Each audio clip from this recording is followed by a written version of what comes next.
Chapter 141, September 23rd, early morning. The first person through the doors of the breeding house was review blogger Luan Ming. From the moment he stepped inside, he sensed something was off. Since the little trainer Chin Shu had left, Owen's opening hours had slipped by nearly an hour and a half each day. Everyone knew the reason. Owen was up before dawn, tending to the plantation and feeding his Pokémon before unlocking the shop. There'd been a few grumbles, but no real complaints. Yet today was different. Luan Ming glanced at his watch. 6:30 a.m. That was well earlier than usual. Puzzled, he pushed open the door and walked in, preparing to greet Owen, only to find a Pokémon behind the counter, not Owen. Standing beside it was Owen himself, looking unusually pleased. "Aye!" the Pokémon called out in a crisp, cheerful voice, bowing its head to the day's first customer. Luan Ming froze. "Ai Guanxi?" The blogger's eyebrows shot up, and he turned to Owen. "Did you really catch an Ai Guanxi just to be your cashier?" Owen chuckled and shook his head. "Not at all. Ai Guanxi volunteered, said it wanted to help out this morning. It's been amazing at handling customers." He gave the Pokémon a thankful nod. Luan Ming stared at the attentive Ai Guanxi behind the register, then back at Owen. Needless to say, he had a lot more to write about in today's review. Owen leaned against the counter and smiled. "On my first day, I'll stay here and see how everything goes." Luan Ming's eyes lit up.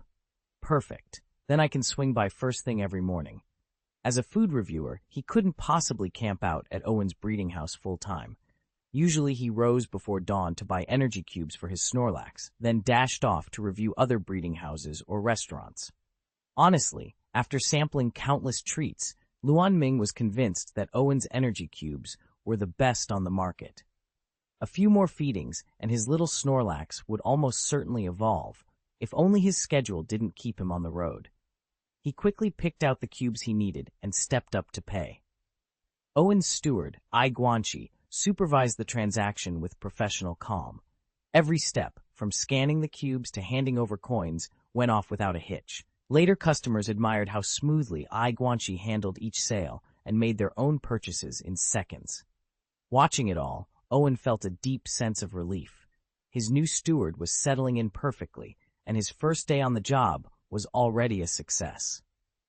Owen was just about to step into the kitchen to make breakfast when two boys in Wutong No. 1 middle school uniforms pushed open the door and slipped inside.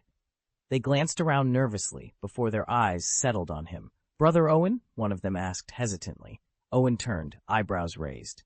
"Yes?" The two exchanged glances. After a moment, the taller boy stepped forward and cleared his throat. "We're second-year students at Wutong No. 1, introduced to you by Senior Chin Shu. She told us you can make Pokémon stronger. Is that true?" Owen blinked. The taller boy's name was Zhang Wu. His companion was called Lu Huo. Both of them had watched Senior Chin Shu's Squirtle in action during the entrance test for Wutong's third-year class. They'd seen her tiny blue partner square off against a rock Squirtle and leave it reeling. So powerful it looked on the verge of evolving into a Blastoise right then and there. Rumor had it that before summer vacation, Chin Shu's Squirtle had been so timid it wouldn't even raise its head when it got hit. Now, seeing how fearsome the little creature had become, Zhang Wu and Lu Huo were more than a little bewildered, and more than eager for Owen to confirm the whispers. Owen pushed a hand through his hair.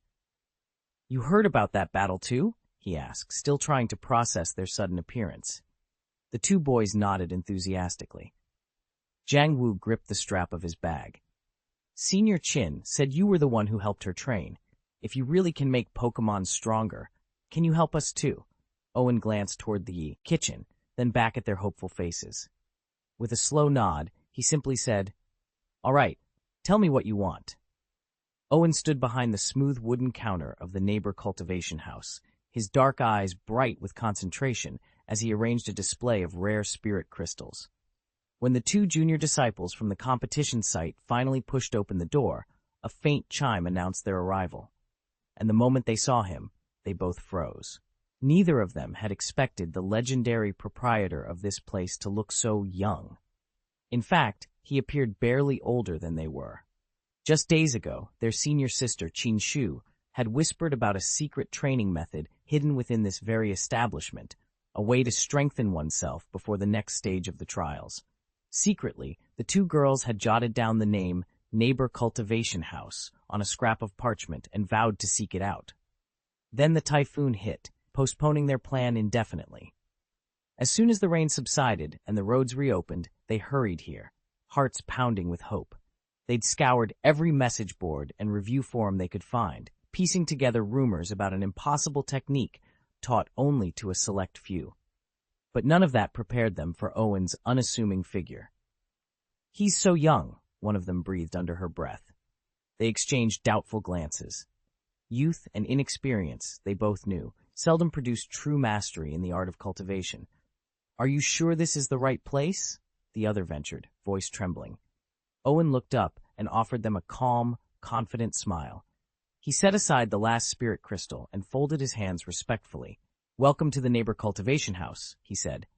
"I'm Owen. How can I help you today?" Neither girl dared to speak at first. They'd come expecting a venerable master steeped in years of arcane knowledge, and instead found a boy whose face still held the softness of adolescence. Finally, one of them cleared her throat. "Senior Chin Shu said you could teach us a special method of strengthening ourselves before the trials." Owen's smile deepened. "Then she sent you to the right place. Please, take a seat. Let me explain how our training works." As the girls slid onto the polished benches and leaned forward, Owen began to speak in a steady, measured tone. The doubts flickering in their eyes did not escape him, but neither did the spark of curiosity. Soon, they would discover that true skill often lies hidden behind the most unassuming masks. "She says the secret to Squirtle's growth in power lies within this breeding house." Jiang Wu didn't hesitate. "So, can you make our Pokémon stronger?" Owen paused, then smiled wryly. "Stronger? What exactly do you mean by that? At what point do you consider a Pokémon powerful?" Power, after all, is in the eye of the beholder. Some trainers never feel satisfied. Even a champion-level Pokémon can seem weak to them. Others are content the moment their team reaches a modest strength. Take my Pidgeot, for example. Ever since it chased off a flock of Spearow and a territorial Fearow, it's been strutting around the treetops all day, convinced it rules the roost. It used to spend hours drilling its wing attack and quick attack, but now it prefers to perch high above the plantation, watching every visitor, warding off intruders. To get it moving again, I recently gave it a new mission: patrol the town regularly and keep the streets safe. It may not make it a champion, but at least it's earning its keep, and learning a bit about responsibility along the way. What exactly do you consider powerful? Owen looked between the two students. They'd come to him with questions of their own, so his sudden inquiry caught them off guard. After a hesitant pause, Luo spoke up, voice barely above a whisper. "Senior Sister Chin Shu. She defeated the examiner during her proficiency test." Jiang Wu bristled at this. "That's nothing special," he scoffed. "If you want real power, aim to be like Feng Yang, the reigning champion." Owen let out a good-natured laugh. "Ambition is admirable, but you can't set your sights too high before you've laid the groundwork. I like your goals. Lu Huo is pragmatism incarnate, and Jiang Wu, you're bold to a fault. With Director Ai Guanxi now overseeing the training facility, we can actually make some of your ideas happen." He paused, eyes glinting with a new plan. "I've got a challenge that'll not only test your limits, but also strengthen your Pokémon. Care to give it a try?" Both students exchanged eager looks, then nodded in unison. "We're ready." "Great." Owen stepped back toward the facility's entrance. "Hang tight out here for a moment. I'll be right with you." Owen strode onto the breeding grounds and surveyed his team. After a moment's thought, he raised his hand, calling several Pidgeotto and a Pidgeot down from the sky. One by one, they settled onto the grass and slipped back into their Pokeballs at his command. Clutching the now full set of balls, Owen made his way to the entrance of the breeding house, where two boys stood waiting. He gave them a quick nod. "All right," he said, "let's move somewhere more open." He led them toward a nearby clearing, ready to set up in the perfect spot for today's work. Chapter 142. Wutong Town felt strangely deserted. Once home to hundreds of families, its narrow lanes and bustling market squares were now almost silent. Owen led the two students along the familiar bluestone path that ran past the Pokémon daycare toward the town's edge. There, directly opposite the breeding house, stood an old villa long since abandoned. A wide courtyard lay before the villa's front gate. Years ago, local trainers would swarm here for friendly matches under the open sky, but when the villa's owner vanished without warning, the place fell into disrepair. Weeds sprouted through cracks in the concrete, creeping unchecked across the courtyard and forcing apart the once solid paving stones. Despite the decay, the grounds were still spacious enough for a proper battle. Owen paused at the threshold and allowed himself a moment of reflection. He hadn't been back in years, and everything, from the overgrown courtyard to the empty streets, reminded him how much had changed, both here in town and within himself. "This spot will work perfectly," he said, turning to face his students. "Let's make this our battlefield." Both students exchanged determined looks. With a confident flick of the wrist, each produced a Pokeball, ready to release their first partner. Owen watched them closely, anticipation settling in his chest. The match was about to begin. Owen stared in amazement as a burst of red light coalesced into two tiny figures before him. One was a small, yellow mouse like Pokémon, Pichu. Its round, rosy cheeks glowed faintly, the very organs it used to generate electricity, and black tips marked its ears, tail, and the ring around its neck. The other was a Nidoran, its squat, purple form crowned by a single sharp horn on its forehead. Owen tapped his Poketech wristband and brought up each Pokemon's summary. Pichu, gender, female, ability, static, grade blue, level 8 to 9. Individual values, HP 18, attack 10, defense 5, SP, attack 18, SP defense 6, speed 26. Known moves, charm, thundershock, electric shock, tail whip, tail shake. Nidoran, male, ability poison point, grade green, level 7 to 9. Individual values, HP 21, attack 10, defense 15, attack 12, SP defense 16, speed 6. Known moves, glare, focus energy, energy gathering, double kick, poison sting, venom sting. Even at a glance, Owen could tell both were freshly hatched, newborns, barely scratching the surface of their potential. He allowed himself the tiniest smile, two blank slates, ready to grow stronger under his care, and perhaps change both their lives forever.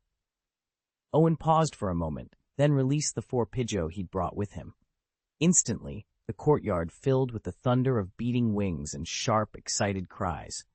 Under Owen's care, each bird's plumage had grown sleek and lustrous over the past few days. The 2 visiting students stared, mouths agape. "So many," one of them breathed. Their amazement turned to outright awe when the largest Pidgeot swooped to the front. It was easily a head taller than the others, and a faint, flickering flame danced along its back feathers. They exchanged shocked looks. "Is that really a Pidgeot?" the other whispered. Owen stepped forward, voice calm and confident. "Welcome to my training method, the Sky Gauntlet." He swept an arm toward his 4 soaring Pidgeot. "This trial has 2 stages, both relying solely on Pidgeot's aerial prowess. For stage 1, you'll face off against just 2 Pidgeot to start. As you master each level, I'll unleash more of them, ramping up the difficulty. Your first challenge is straightforward. Remain airborne and dodge every attack for 30 seconds. You're free to use any strategy or supporting moves you like, but if even 1 Pidgeot lands a hit, you'll have to try again." He gave a slight nod. Beyond Owen, the Pidgeot tensed on invisible currents, eyes bright and ready. The trial was about to begin. Owen cleared his throat and outlined the next stage of the trial. The second difficulty level requires you to survive for 1 full minute under attack from 2 Pidgeots.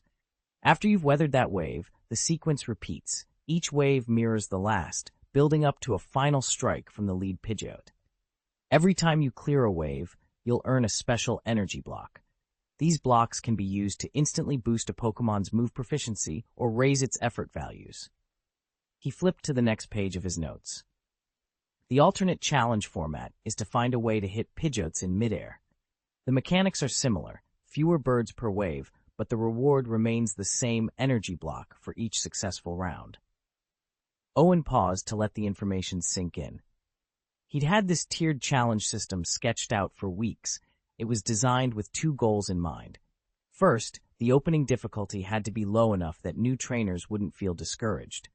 Second, each stage needed a real test of skill, so no one could breeze through.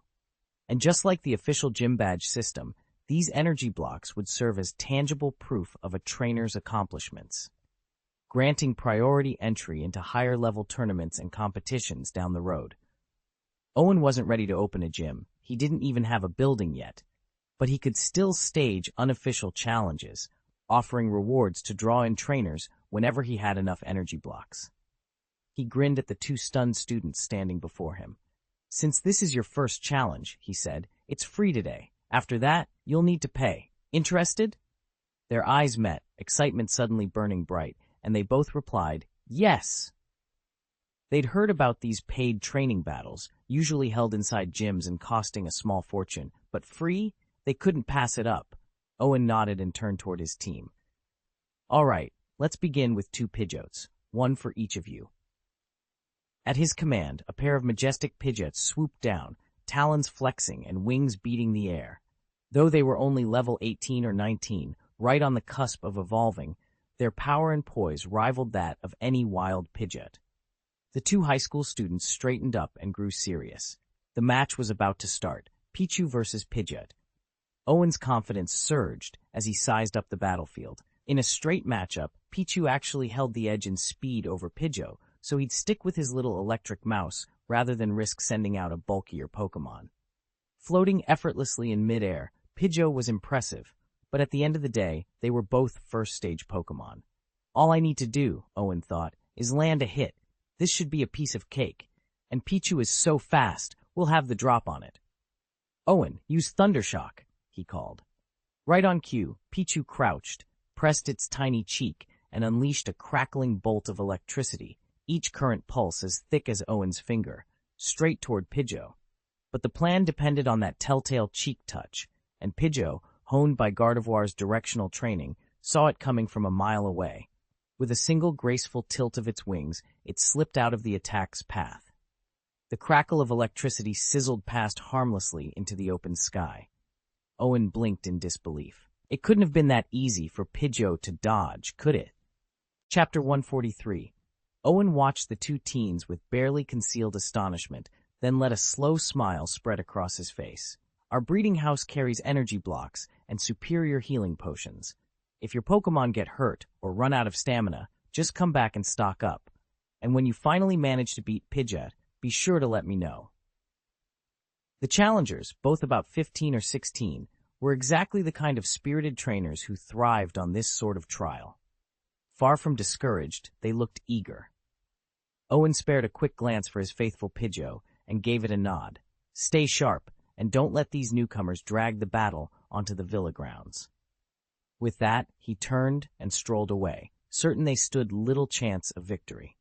After all, while their Pokémon might grow stronger with each skirmish, Pidgeot would grow stronger too. Yet Owen didn't mind.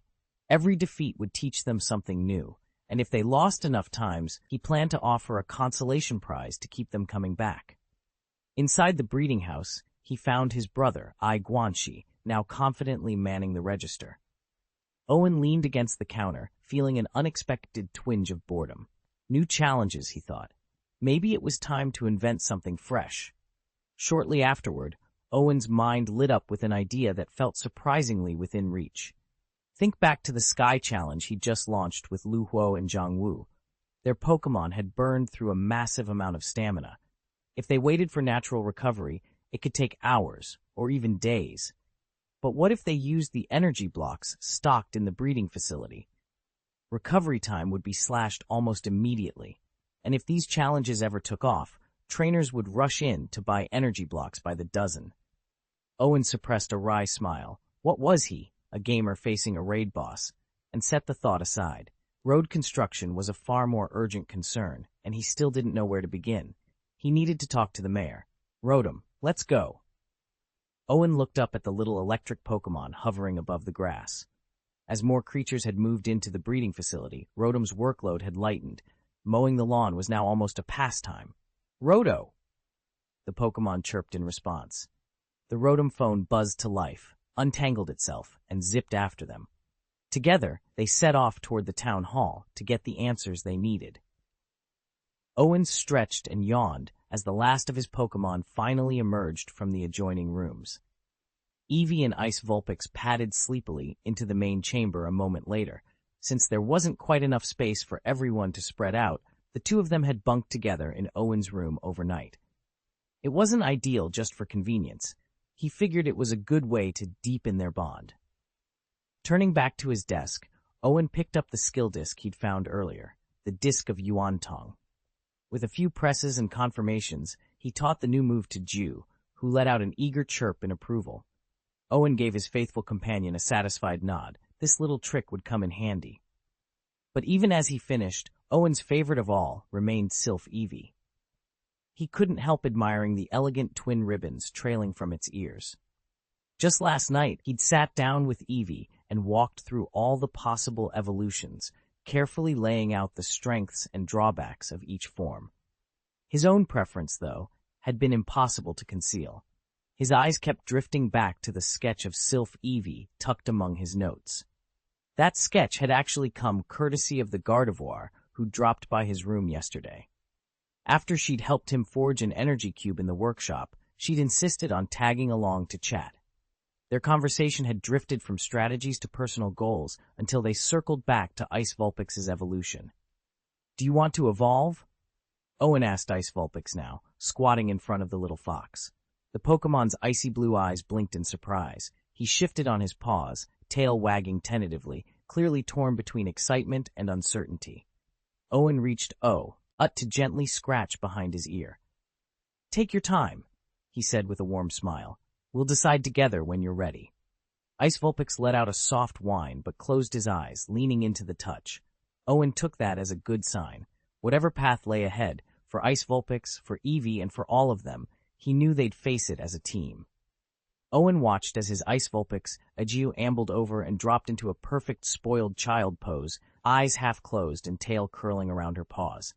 She'd been moping ever since he'd shown her all 8 of Evie's possible evolutions, and now she was silently begging him to let her evolve into a Glaceon.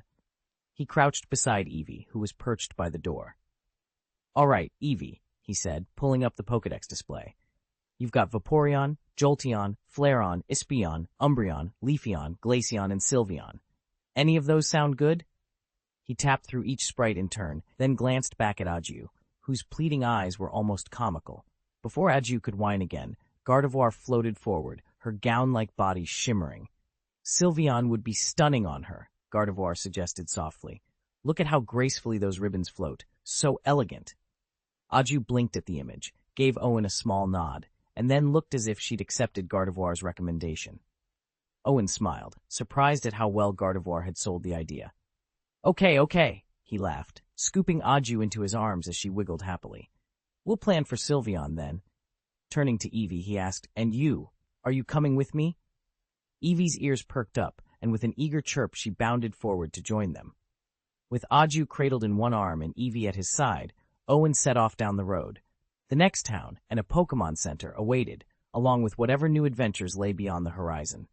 "Okay," Owen said. Evie gave a small nod, though her thoughts drifted to that mischievous look Ice Vulpix had just given Owen. Ever since they'd arrived, especially at night, Evie had noticed a pattern. Whenever Vulpix flashed those big, pleading eyes, Owen couldn't refuse a single request. It was almost like a secret ability all its own. "All right, let's go," Owen prompted, stepping forward. He fell into stride between the two fox-like Pokémon, letting them walk on either side. After all, fox Pokémon, like Evie and Vulpix, needed their daily exercise. He'd seen Vulpix restless in the garden, constantly pacing or pausing to watch Superior practice Leaf Storm in the open field. Clear signs of boredom. Now that he had some free time, Owen resolved to take his companions on more frequent walks. The mayor's house was just beyond the town's edge, a modest, newly built cottage. When Owen arrived at the front gate, Mayor Han was waiting on the porch. Owen finished explaining what he'd seen on his trip. The moment he mentioned the state of the road, Han Yu's eyes lit up. "So you want to repair the entire stretch?" Han Yu asked, sounding almost breathless. "Exactly," Owen replied, a faint blush creeping up his cheeks. "Everybody's been complaining how hard it is to get around, and people have finally got some extra cash. I figured I'd handle all the arrangements myself."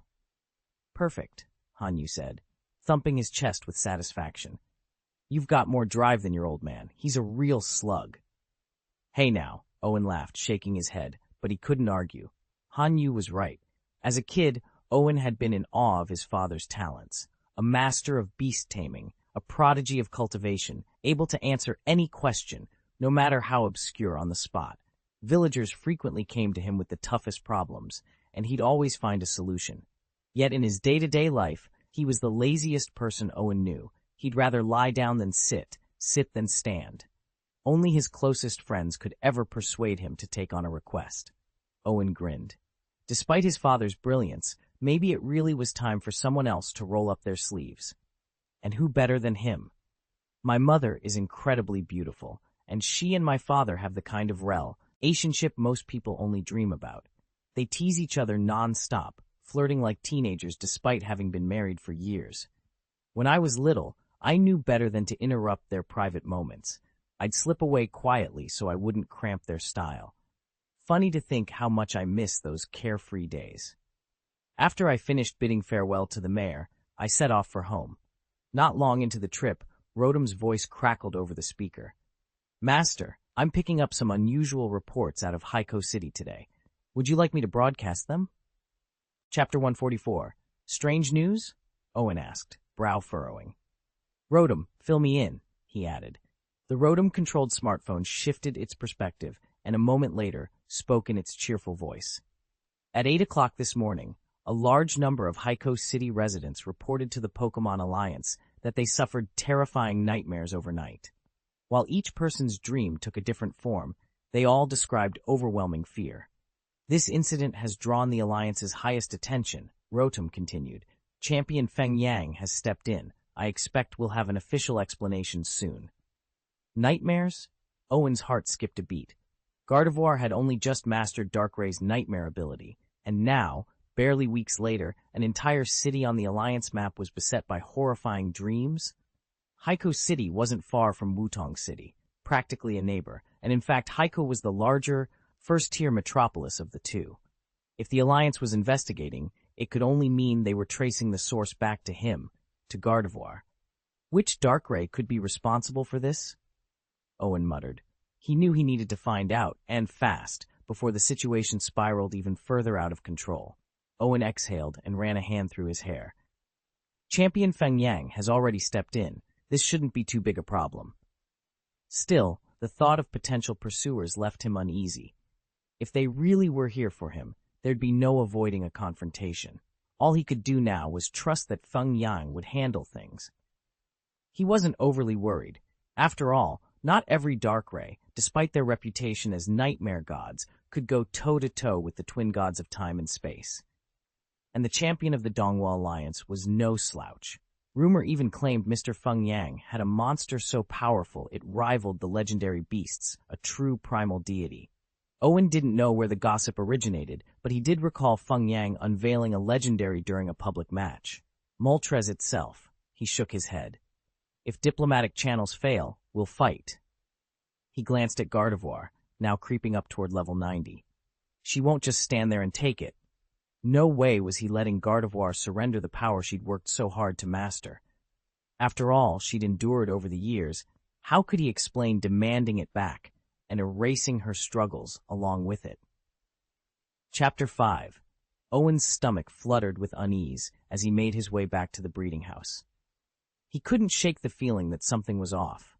But the moment he stepped through the door and spotted the small figure waiting there, every trace of anxiety vanished.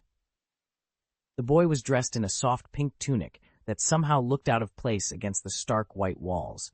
His skin was pale as moonlight, and his eyes that Owen recognized at once, burned crimson. Mewtwo, Owen blurted, relief flooding him. Mewtwo blinked once, as if surprised that Owen had returned so quickly. Then he smiled faintly and nodded. Owen approached, the tension in his shoulders easing completely. Whatever restlessness had haunted him just moments ago was gone now that he'd found his friend safe and sound. Meanwhile, across the bay in Haikou City, alarms were going off in the Pokémon Center, and everywhere else. Haikou, the largest city in Hunan Province, boasted nearly 500,000 residents. It prided itself on matching even Changsha in culture, commerce, and modern conveniences. But today, the metropolis was gripped by an unprecedented panic. More than 10,000 citizens had flooded local police stations with identical reports. Each claimed to have endured a horrifying nightmare. In every dream, at its climax, a single shadowy figure appeared, taller than an ordinary person, with skin as dark as obsidian and eyes that glowed like fresh-wrought rubies. No words were exchanged at first. Then, in a voice that echoed in the dreamers' minds, it had intoned simply, "Energy. Find my energy." To those shaken callers, shopkeepers, office workers, students, this message meant only one thing. Someone or something was coming to absorb people's life force directly from their bodies. Rumors spread faster than wildfire. Some claimed the figure was a legendary demon Pokémon returned from the void. Others whispered of a new, unknown threat dawning upon the world. Everywhere, citizens huddled in groups, speaking in fearful tones about how to protect their energy, how to guard their dreams. The police launched an all-points bulletin. Scientists at the Pokémon Center began examining every piece of dream recording data they could find. But as dusk fell over Haiku's skyline, one question burned in everyone's mind. Who, or what, had called out for energy, and would they be satisfied with just dreams? Across the water, Owen closed the door behind him. Mewtwo padded forward, eyes shining with a mix of curiosity and concern. Owen took a deep breath. Whatever was happening in Haiku, he knew that he and Mewtwo would face it together, no matter how dark the threat might be.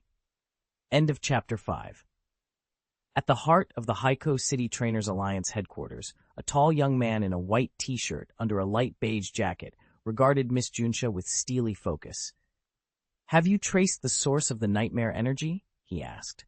This was Owen, champion of the Donghua Alliance, handpicked by the Zongheng Conference and undefeated for 10 straight years. A decade's worth of victories had made his name synonymous with excellence across the entire region, and every aspiring trainer dreamed of challenging him. Miss Junsha stared at the holographic display hovering before her, wiping sweat from her brow as the progress bar crept to completion. Finally, it flashed green. "I've got it." The map of Haiku City materialized in midair, its streets outlined in faint blue, until black veins snaked across the coast. One spot pulsed darkest of all, the port. "It's coming from the port," she announced. She spun around, only to find Owen gone. Far above the city skyline, his Moltres beat its blazing wings through the clouds. Owen gazed down at Haiku's sprawling harbor below, thoughts racing as he prepared to confront whatever nightmare awaited him there. Owen had only one conclusion. Only Darkrai could radiate nightmare energy this potent. He was certain the legendary Darkrai had arrived, but as far as he knew, the Donghua Alliance didn't have a Darkrai of its own.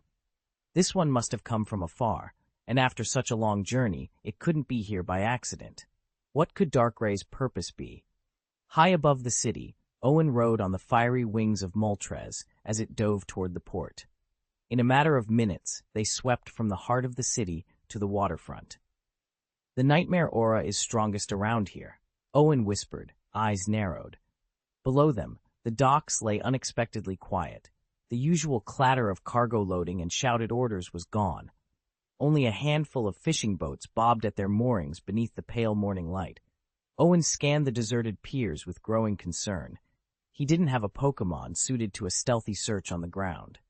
If Darkrai was determined to stay hidden, his only option would be to call on the Donghua Alliance's so-called Psychic King for help. Owen paused mid-reach for the investigation report, an icy chill crawling up his spine. His muscles stiffened as a dark shape drifted into view, a shadowy figure with glowing teal eyes. "It's you, Darkrai," Owen whispered, straightening. The aura radiating from the Pokémon was unlike anything he'd ever sensed. Not even the Elite Four had wielded such power. A low, rumbling voice echoed in his mind. "Human, I require your assistance." Darkrai wasted no time. He had studied Owen's team and recognized their extraordinary strength, so he spoke plainly. "Assistance? You've caused a great commotion. Thousands of people plagued by nightmares, only to ask for our help?" Owen's jaw clenched. He'd arrived here in a whirlwind of alarm, determined to put an end to the mass sleep disturbances. "Yes," he said firmly. It was true that a nightmare left no physical but the terror it sowed was real enough. He balled his fists, recalling the countless times he'd imagined besting Darkrai. Meeting the Pokemon's unblinking stare, Owen drew a steadying breath. All right, tell me what you need. Chapter 145. Feng Yang wasn't afraid of confronting Darkrai, but as the reigning champion, he now carried responsibilities beyond his personal ambitions. He couldn't act on a whim, so when he heard Darkrai's 3 conditions, his expression turned grim. 1. Find a legendary Pokemon. 2. Capture another exceptionally powerful Pokemon. 3. Secure a Pokemon infused with Darkrai's own energy. Each task was monumental on its own. Together, they seemed impossible. How was he supposed to track all that down? Feng Yang closed his eyes, wrestling with the problem as he paced the corridors of the champion's keep. Inside the cultivation hut, Owen guided Mewtwo onto the training field. He stopped when he noticed the young boy watching him, an uncanny human likeness generated by Mewtwo's psychic power. Owen's brow lifted in surprise. "Why are you here?" he asked. The boy met his gaze calmly. "I returned after my journey." Gone was the icy hostility Owen remembered from their last meeting. This time, there was only quiet resolve. Owen waited for the boy to explain. "There's something else," the incarnation continued. "I need to borrow Dragonite. I have a letter that must be delivered." Owen blinked. "You want Dragonite to deliver?" Before he could finish, realization dawned. Requesting Dragonite's help could mean only one thing. Mewtwo was preparing to make his move. The counterattack was about to begin. Owen's involvement should make Mewtwo more lenient with Xiaoji and the others, right? Mewtwo hovered a few feet above the ground, its expression unreadable. "It seems to be thriving here," it observed, voice cool and oddly introspective. When it arrived a moment ago, it had already inspected Dragonite, and now that the dragon looked noticeably rounder, Mewtwo felt an unexpected twinge of envy. Apparently Dragonite was eating very well. Owen chuckled. "You're absolutely right. He's our biggest eater these days." "Indeed," Mewtwo replied, still composed. Then it asked, "How long will you need him?" Owen didn't catch the subtle edge in Mewtwo's tone. "I'll be repairing the road in this area over the next few days, so I might need Dragonite's help." "Just 3, maybe 5 or 6 days, Mewtwo said, its voice growing even quieter. "Got it." Owen brightened and added, "Would you like something to eat?" For the first time, Mewtwo's usual impassiveness softened into a faint smile. "Whatever you served last time will be fine." "Steak and soup, right? I'll have it ready by noon," Owen confirmed, his eyes shining with enthusiasm. "It's been ages since we've had a proper meal together. There are so many dishes I want you to try, one by one." As he spoke, Owen cast a quick glance at Mewtwo's status panel, already planning the day's work and the menu. Owen tapped the screen to bring up Mewtwo's status panel. Pokemon Mewtwo gender, genderless, ability, pressure rank God. Individual values HP 28-8, attack 31, defense 28, SP, AC 31, SP def 29, level 100. Moves disable, telekinesis, agility, ancient power, life dew, psychic friendship 60, intimacy 70. Seeing those numbers, Owen finally relaxed. An intimacy rating of 70 with a level 100 Mewtwo. Who in their right mind would dare challenge that? His arrival at the ranch had caused a stir among the Pokémon. Except for a few who had already met Mewtwo, most of them were wary of any outsider stepping onto Owen's property. He was famously private. Aside from his old friend Kinshu, no one was ever allowed in. Pidgeot patrolled the skies on constant alert, diving and squawking at any curious onlookers who strayed too close. Word had spread quickly. This was a sanctuary, not a tourist attraction. Of all the ranch's residents, Gardevoir showed the strongest reaction. Normally languid and indifferent, she had stiffened the instant she sensed Mewtwo's presence next to Owen. Gardevoir's keen psychic senses told her that this newcomer wielded power on par with her own. Still, despite her initial tension, she felt no hostility from him. Rather, it's clear he and Owen shared a friendly rapport. Watching from the edge of the clearing, Gardevoir slowly relaxed. Owen smiled at the psychic Pokémon, then turned back to the imposing figure of Mewtwo. With such an ally by his side, Owen knew his sanctuary was safe, at least for now. Owen hummed as he knelt between the neat rows of carrots and lettuces, tucking each freshly picked vegetable into his storage ball. Beside him, Mewtwo floated motionless, his expression as unreadable as ever. "By the way," Owen said, brushing stray soil from his fingers, "what have you been up to these days?" Mewtwo's throat rippled in a swallow, but his face remained impassive. I visited Johto and Kalos, he replied in that calm, distant tone. After a pause, he added, I'm planning to return to Kanto soon. I'll be hosting a tournament, inviting human trainers to put my theories to the test. Owen raised an eyebrow. A tournament, huh? Think I could enter? For a moment, Mewtwo said nothing. Then, in that same measured voice, he answered, I don't plan to bring you. I can't leave all these Pokémon behind just so you can join in. Owen laughed and dropped the last carrot into his storage ball. Just kidding, he said, wiping his hands on his trousers. I wouldn't miss out on our farm chores for anything. He stood up and patted Mewtwo's shoulder, then started toward the breeding house. That's when he felt a light tap on his back. His Sivepper had slithered up, tail curling, and gave a soft hiss that sounded almost like words. Sss, look at this. Intrigued, Owen followed the snake to a nearby patch of tilled soil. There, half buried in the rich earth, were several plump red onions, their skins gleaming like polished gems in the afternoon sun. Owen surveyed the greenhouse with a satisfied grin. Not bad, my luck must be up. Look at all these mutated plants. He reached for a bulb of deep red onion and inspected the floating item description.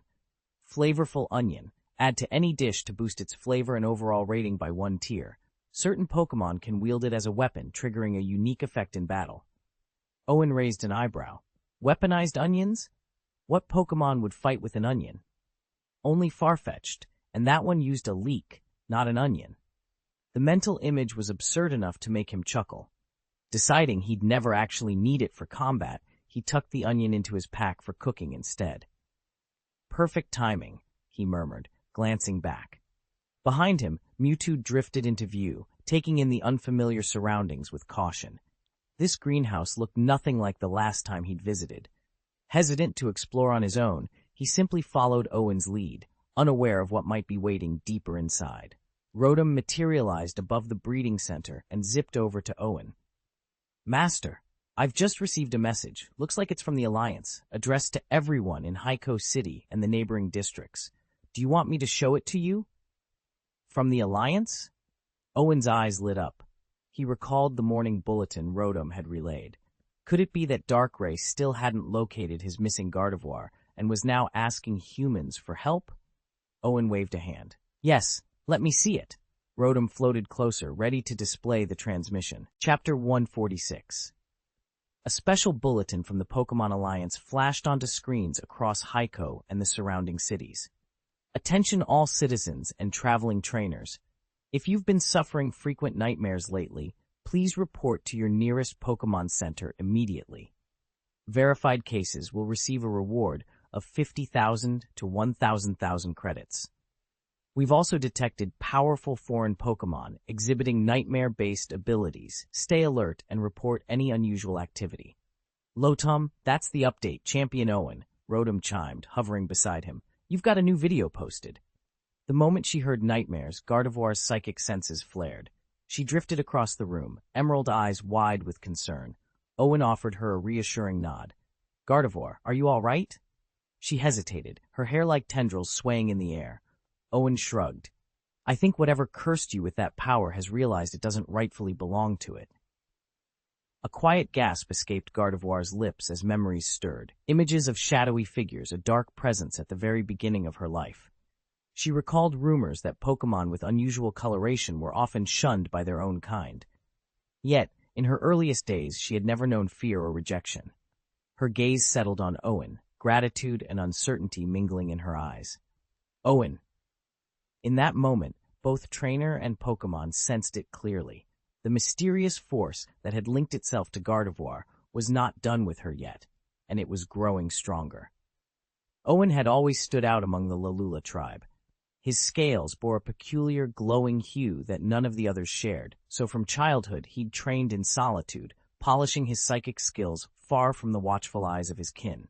He believed his difference made him special, until the day Darkrai found him. Your power is raw, Darkrai whispered from the shadows. I can sharpen it, make you stronger than any Lalula before you. But there is a price. The nightmares I sow will haunt every creature around you. Can you bear that cost? Naive and eager, Owen agreed without hesitation. He imagined the respect, and maybe even fear that would follow if he became the tribe's greatest guardian. But fate's gifts never come free. By the time Owen returned home, a wave of terror had already washed through the Lalulas. One by one, those who meditated at his side slipped into horrific dreams they could not wake from, an unforgivable crime for a race built on mental harmony. Alarmed, the tribe's Gardevoir elders combined their powers to trace the source of this nightmare energy. Their investigation led straight to Owen. They debated whether they could remove the dark taint and rescue him from his pact. But as they probed deeper, they discovered the signature of a far more potent power than their own, dark rays. No earthly remedy could undo what he had sown. In the end, the Gardevoirs faced a terrible choice. They could protect their people, or they could try, and likely fail, to save the Lalula who had brought this calamity upon them. With heavy hearts, they cast Owen out, banishing him from the only home he had ever known. Alone once more, Owen set off into the night, his newly honed power pulsing through him, and the nightmares trailing in his wake. Owen had once been a young Ralts, whose raw potential threatened the Gardevoir tribe. The elders feared that his unusual power would disrupt their community and stunt the development of future generations. At the time, Owen couldn't understand their decision. Overnight, it felt as if his whole world had crumbled. Thrown out from his kin, Owen was left to fend for himself. Surviving alone in the wild was harder than he'd ever imagined, though he adapted quickly enough. Yet wherever he went, his arrival seemed to spark chaos. Buildings would tremble, crops would wither, and even the most peaceful gatherings would descend into turmoil. A deep guilt weighed on him, as though he were responsible for every disaster. And in his loneliness, he grew to hate the mysterious black figure he blamed for his exile. Years passed, and Owen's power only grew. Eventually, he evolved into a Gardevoir, and with that evolution came understanding. It was indeed Darkray's dark gift that had altered his fate so drastically. But every gift has its price, and Owen had spent the last 10 years paying his own. Now, standing on the threshold of reclaiming that power, he knew one thing for certain. The Gardevoir tribe would never willingly give it back. Gardevoir hovered at the edge of the clearing, its eyes fixed warily on the forest beyond. Owen frowned. "Do you think it came back to reclaim its power?" Rotom buzzed and whirred beside him. "I'm not sure. Want me to pull up the official league broadcast?" Owen nodded. "Yeah, let's see what they're saying." "On it, Master." Rotom's plasma screen flickered to life, displaying a hastily recorded message. On it, a man rode Moltres, the fiery Pokemon's wings flaring as the rider spoke at a breakneck pace. He laid out the reason for the league's sudden bulletin, emphasizing how grave the situation was and how generous the rewards. That much was clear. The region's Elite Four and champions were taking it seriously, and every trainer worth their Pokeballs would be paying attention. Owen shut the video off with a sigh. "All right, that's important, but hunger waits for no one. We'll sort out this Darkrai business after dinner." The moment he mentioned dinner, the strong chicken in its coop let out an insistent cluck, poking its head through the bars. "Cha!" Owen couldn't help but scowl. "You're the first one to holler about food, and the last one to catch anything. But fine, let's eat." He glanced at his watch. Evening was settling in, and it was almost time to start cooking. Outside, a familiar roar of wind told him Dragonite was taking off, its broad wings slicing through the twilight sky as it began its patrol. Dinner, and then a new adventure, awaited. Owen shaded his eyes against the afternoon sun as he waited by the riverbank. Sure enough, moments later, he heard the familiar rustle of wings and an orange-yellow silhouette cut through the sky. But the moment Dragonite spotted Owen standing below, his expression collapsed. He wobbled in midair for a heartbeat, then drifted down in a sluggish glide. With a soft thud, he landed and slumped to one knee, letting out a weak woo. Owen called up, teasing, "Weren't you supposed to be off on that grand journey? Why are you back so soon?" Before Dragonite could answer, a ripple of psychic energy heralded another arrival. A pale, humanoid shape emerged from the trees, Mewtwo, tall and composed, purple eyes fixed on the weary dragon. Dragonite's ears drooped even lower. Mewtwo offered a small, almost envious twitch of his mouth. "I'm here to pick you up," he announced. "I have a letter that needs delivering. It shouldn't take more than a few days." Dragonite blinked in astonishment. Woo? He asked, incredulously. It's true, Mewtwo confirmed, crossing his arms. Inwardly, he felt a twinge of envy at how well cared for Dragonite was here. Then he shook it off. This mission was the final test in his grand experiment on human-Pokémon relations. Once it was over, he admitted to himself he really had no idea what lay ahead. But that uncertainty could wait. One step at a time, he decided. With that, Dragonite straightened up, and the small group prepared to set off once more, each of them on the threshold of a new chapter. Charmeleon shook its head, dispelling the stray thought in Owen's mind, and trailed after him into the training house. Once inside, Owen first inspected the handiwork his brother Ai Guanxi had left behind.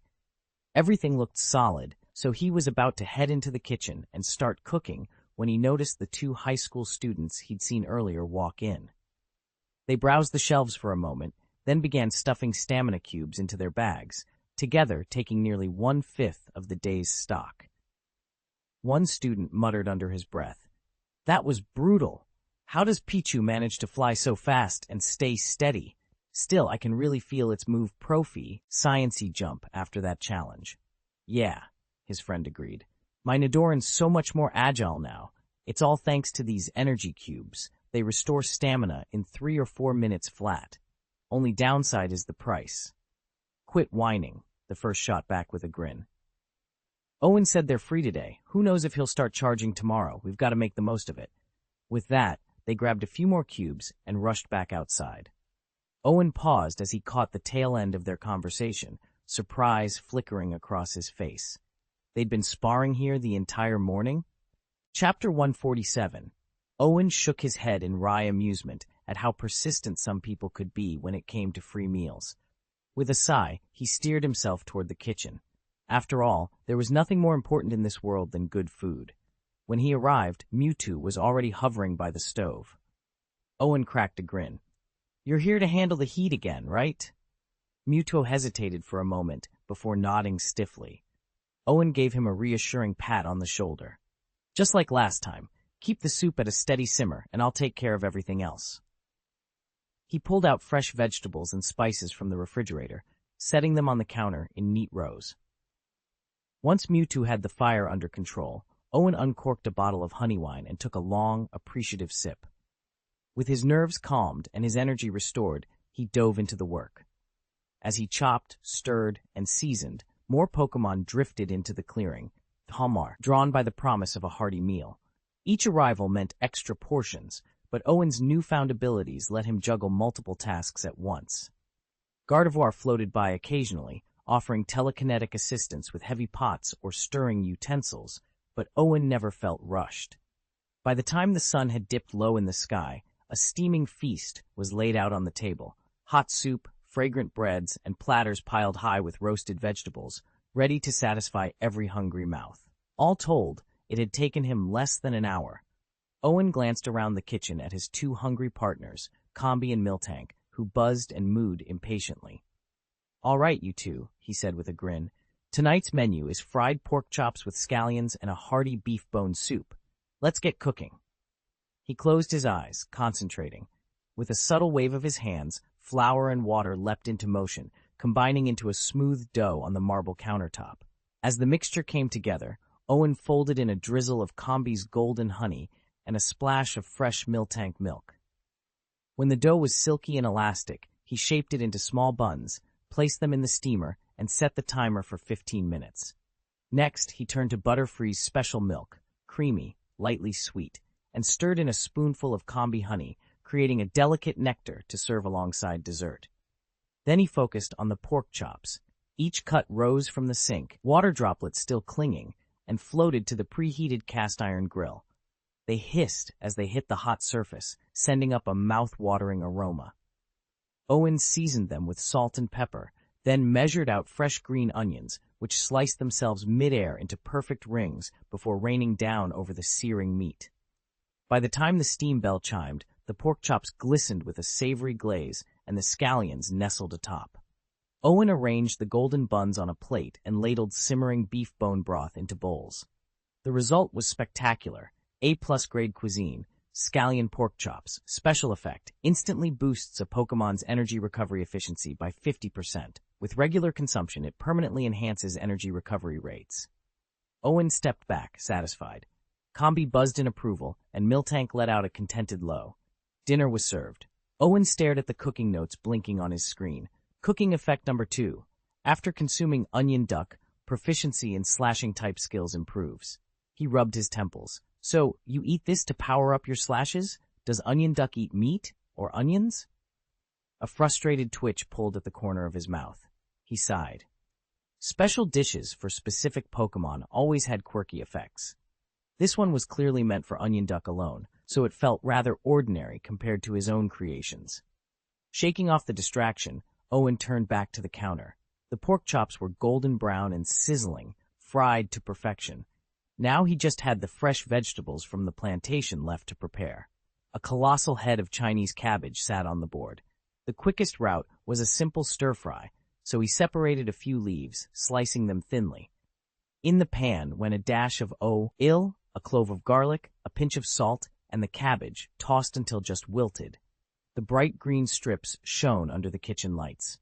But Owen wasn't content with only one dish. He set aside several of the plump outer leaves for a heartier option, B-rank cabbage leaf porridge.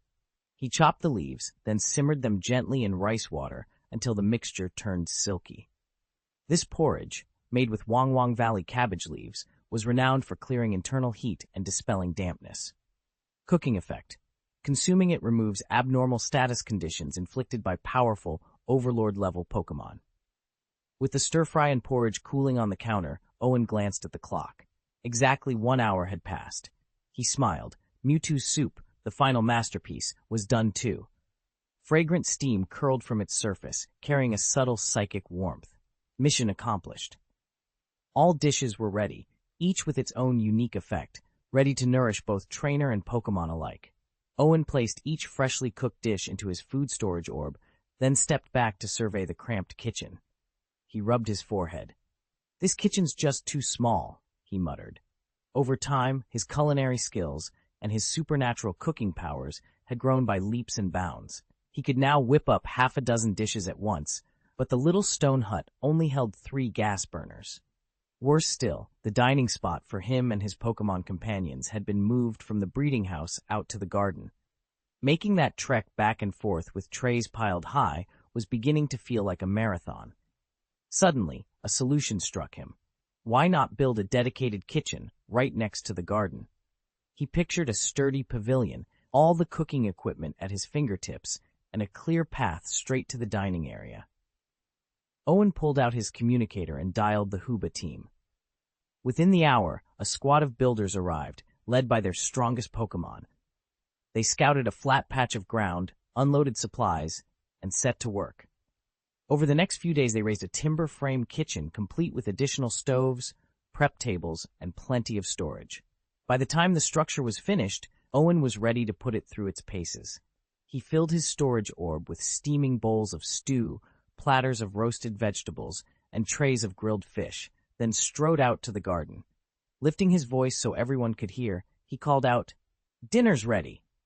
His Pokémon rallied around, tails wagging in anticipation, and at last they all sat down together under the new kitchen's eaves to enjoy the meal Owen had worked so hard to create. Owen carried a steaming plate of dumplings back to the dining hall, Milkman's favorite, and then went over to the breeding house to fetch Brother Guanxi and the Frost Milk Fairy. Once everyone was assembled, he gently closed the door behind him. The other Pokémon were so used to Owen's routines that the moment he called out, "Dinner's ready," they'd already made their way to the table. Owen had set up each place so that every creature could eat comfortably. Brachyura and other shorter Pokémon with hands and feet sat on chairs, each clutching a pair of chopsticks or a knife and fork. Just as Owen had insisted, they simply couldn't manage without utensils. Serpentar rose to its full height, nearly as tall as Owen himself, and used its vine whip to guide the knife and fork with surprising finesse. Melodic was the trickiest. Owen floated her to the table using telekinesis, then fed her bite by bite with a steady hand. For Pidgeot, Pidgeotto, and Sea Lion, Owen placed their plates on the floor so they could peck or paw at their food. Frost Milk Fairy, being small and delicate, had a special stool so she could hover comfortably at the table. Everyone settled in, eating however suited them best. Even the normally aloof Mewtwo and the mysterious Ayakashi chose to pull up chairs and join the meal.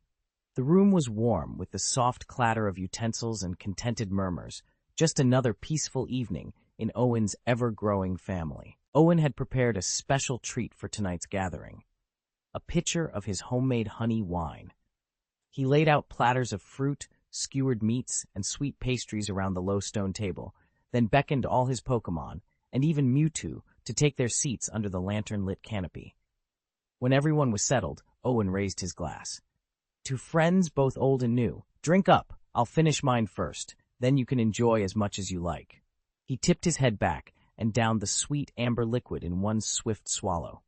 Inspired by his example, Gardevoir lifted her glass, sipped gracefully, and in a heartbeat drained it. With a satisfied glint in her emerald eyes, she swept the nearest platter toward herself and began nibbling on glazed meat. Combuskin was next. She knocked back her wine, clucked cheerfully, and pecked enthusiastically at the skewers. Their composure was enviable.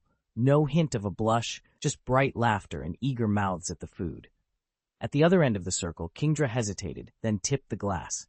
His cheeks flush a rosy pink almost immediately, and he set the wine aside, opting instead for a bowl of chilled melon slices. Beside him, Dragonite coughed after a single sip, reached quickly for a mug of water, and gave a sheepish grin. Owen's younger sister, Ayakashi, fared even worse. After just 2 small sips, her face burned red, and she scooted closer to her brother.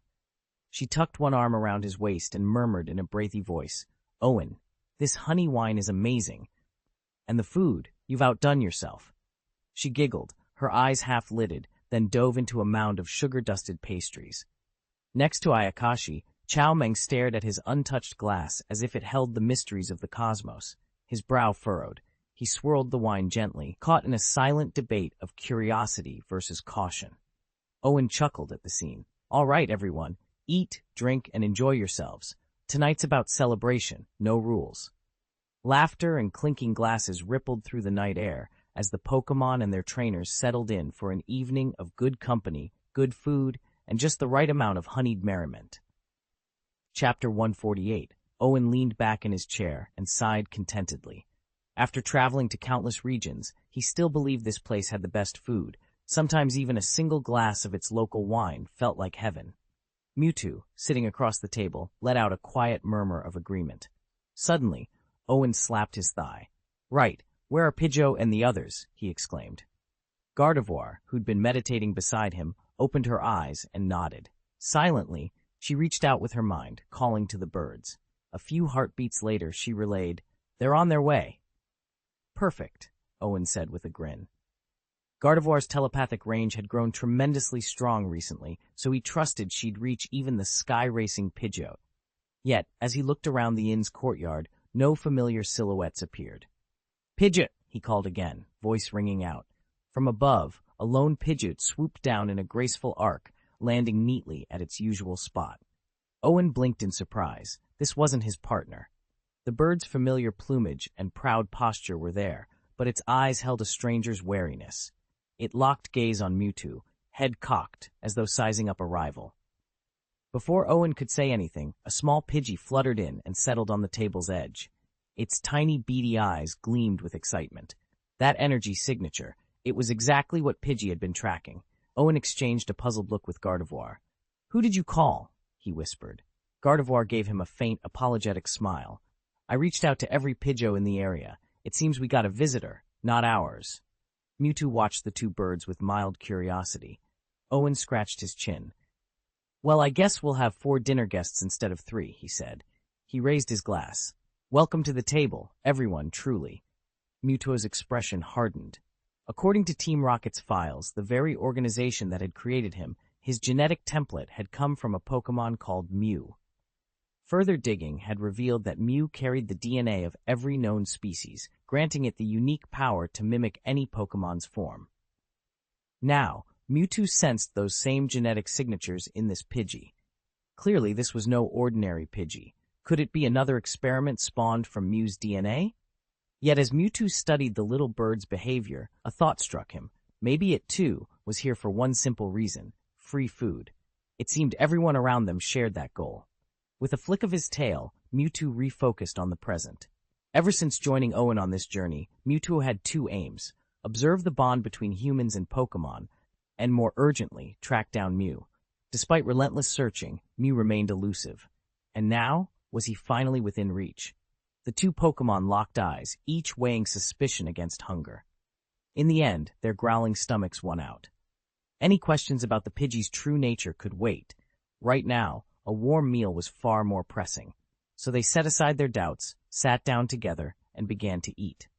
Owen stood to one side, watching the two Pokémon with a mix of curiosity and relief. He'd remembered how, in Pokémon, the first movie, Mewtwo lunged at Mew on sight, and the two shattered the stadium in a furious battle. He'd expected something similar here. Yet when Mew drifted forward, it seemed to seek peace, not a fight. The odd friendship between the legendary twins left him quietly marveling. To test the mood, Owen placed his special creation, a fried pork chop infused with catnip, on Pidgeot's plate. The moment Mew sank its teeth into the juicy cutlet, Mewtwo's composure cracked. It hovered nearby, eyes wide and unblinking, transfixed by the aroma. Owen watched in amusement as Mewtwo swallowed its own drooling with a reluctant gulp, shoulders tensing. What is this food? Why does it smell so divine? The psychic Pokémon wondered, panic flickering behind its fierce gaze. But Owen had no intention of sharing. Embarrassment held Mewtwo silent. It couldn't snatch the chop from Pidgeot, nor could it muster the courage to ask, "May I have one?" All it dared hope for was a whiff of the tantalizing scent. As Pidgeot chomped contentedly, Mewtwo's psychic energy wavered, betraying its yearning. And Owen, suppressing a grin, realized he'd just discovered the one thing even a legendary clone could not resist. Owen barely had time to set the last plate down when Gardevoir and Pidgeot both stiffened, their eyes flicking from Mewtwo back to him in silent alarm. He felt the shift in the air, a barely perceptible tremor that ran through Mewtwo's limbs.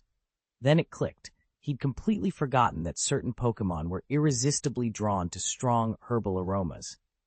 Reaching into his jacket, Owen produced a small vial, his homemade catnip powder, dried and ground to a fine dust. Carefully, he sprinkled just a pinch over Mewtwo's pork chop. The rest of the recipe was identical to Pidgeot's, but that extra hint of catnip was what set his bird Pokémon chattering with delight.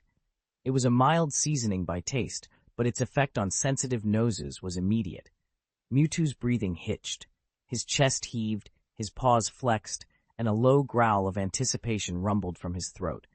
He wanted nothing more than to snatch the meat and bolt, but right now, this wasn't the place for a scene. The trembling in his fingers intensified, and Owen caught the flicker of doubt in his eyes. Steeling himself, Mewtwo stared back until Owen met his gaze in return, nodding with quiet reassurance. Trusting that look, he exhaled, lifted the chop, and gingerly cut off the tiniest piece. One tentative bite later, his tail flicked contentedly. Owen allowed himself a relieved smile. Dinner had begun far more smoothly than anyone here had dared hope. Owen watched with amusement as Mewtwo savored the first bite. Then, almost before the taste could settle, Mewtwo blurted out, "Delicious!" His entire posture rippled with excitement. He wanted to leap up and dance right there, but with a controlled inhale, he forced himself to stillness. "Well, as long as it tastes good," he chuckled, brushing a paw through his hair. Owen laughed too. "Told you, Mewtwo," he said. "You may walk upright like a legend, but you're still a big, pampered cat at heart, and even the mightiest feline can't resist catnip." Below them, Peepy Bird, Owen's loyal Pidgey, was nibbling on a pork chop when he froze mid-peck. Owen had just sprinkled green grass powder, the same powder he always dusted on Peepy's meals, onto Mewtwo's plate. A jolt ran through Peepy's mind as memories tumbled back.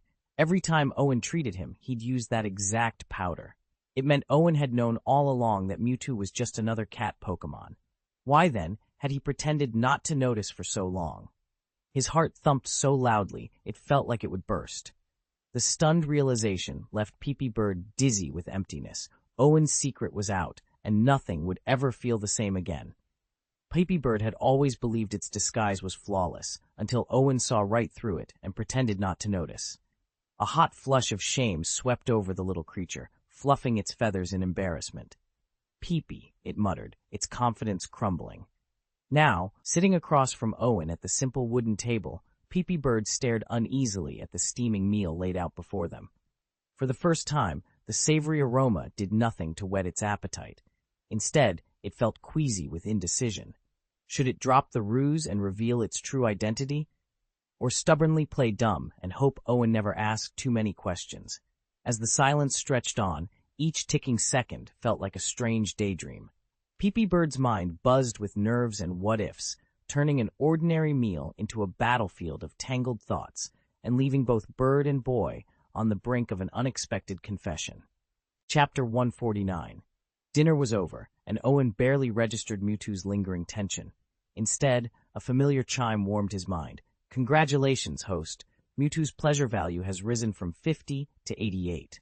Rewards: 1 special grade magic candy, 5 packs of special grade Kinkala, and a Gardevoir Mega Evolution set. His heart skipped a beat. A Mega Evolution set meant Gardevoir could finally ascend, just as it was closing in on level 90. With its Mega form, there was no doubt it hit that mark. He set aside his unfinished plate and, with a casual wave of telekinesis, gathered the dishes in an instant. The others tidied up and returned to their stations almost as quickly. Mewtwo hovered toward Dragonite, but Owen called out, "Wait, could I get your help with something?" The clone paused midair, crimson eyes flicking toward him. Owen's pulse quickened. Asking Mewtwo to intervene risked exposing its hidden identity, and there was no guarantee it would agree. Yet he felt uneasy relying solely on Gardevoir's Mega Evolution. He needed more power, and the only one who could guide him to Darkrai was Mewtwo. He squared his shoulders and met the psychic's gaze. "I can't do this alone," he said softly. "Please, I need you." Owen watched as Mewtwo and Dragonite rose into the sky, their silhouettes cutting through the late afternoon light. After a few graceful turns, they drifted back down to land softly before him. Mewtwo looked alert now, its earlier catnip-induced haze completely gone. Owen kept Gardevoir close at hand and met Mewtwo's steady gaze. "Some time ago," he began, "Gardevoir absorbed a fragment of Darkray's power. The details are complicated and easy to misinterpret. Rather than try to explain it all in words, I'll transmit the core of it directly through Evergreen." He closed his eyes, summoned the subtle telepathic currents of his Evergreen technique, and then, midway through, realized that even that might leave gaps. With a quick movement, Owen reached out, placing one hand firmly on Mewtwo's shoulder and the other on Gardevoir's arm. He funneled the entire incident into their minds: how Darkrai had appeared, how it had granted a piece of its own strength to Gardevoir, and why that power now threatened to overwhelm her. 5 silent minutes passed. Mewtwo's brow furrowed as it absorbed every nuance. When Owen finally withdrew his hands, the psychic Pokémon stood still for a long moment before asking, in its calm, resonant voice, "This Darkrai, is it truly that formidable?" Owen rubbed his chin, looking almost apologetic.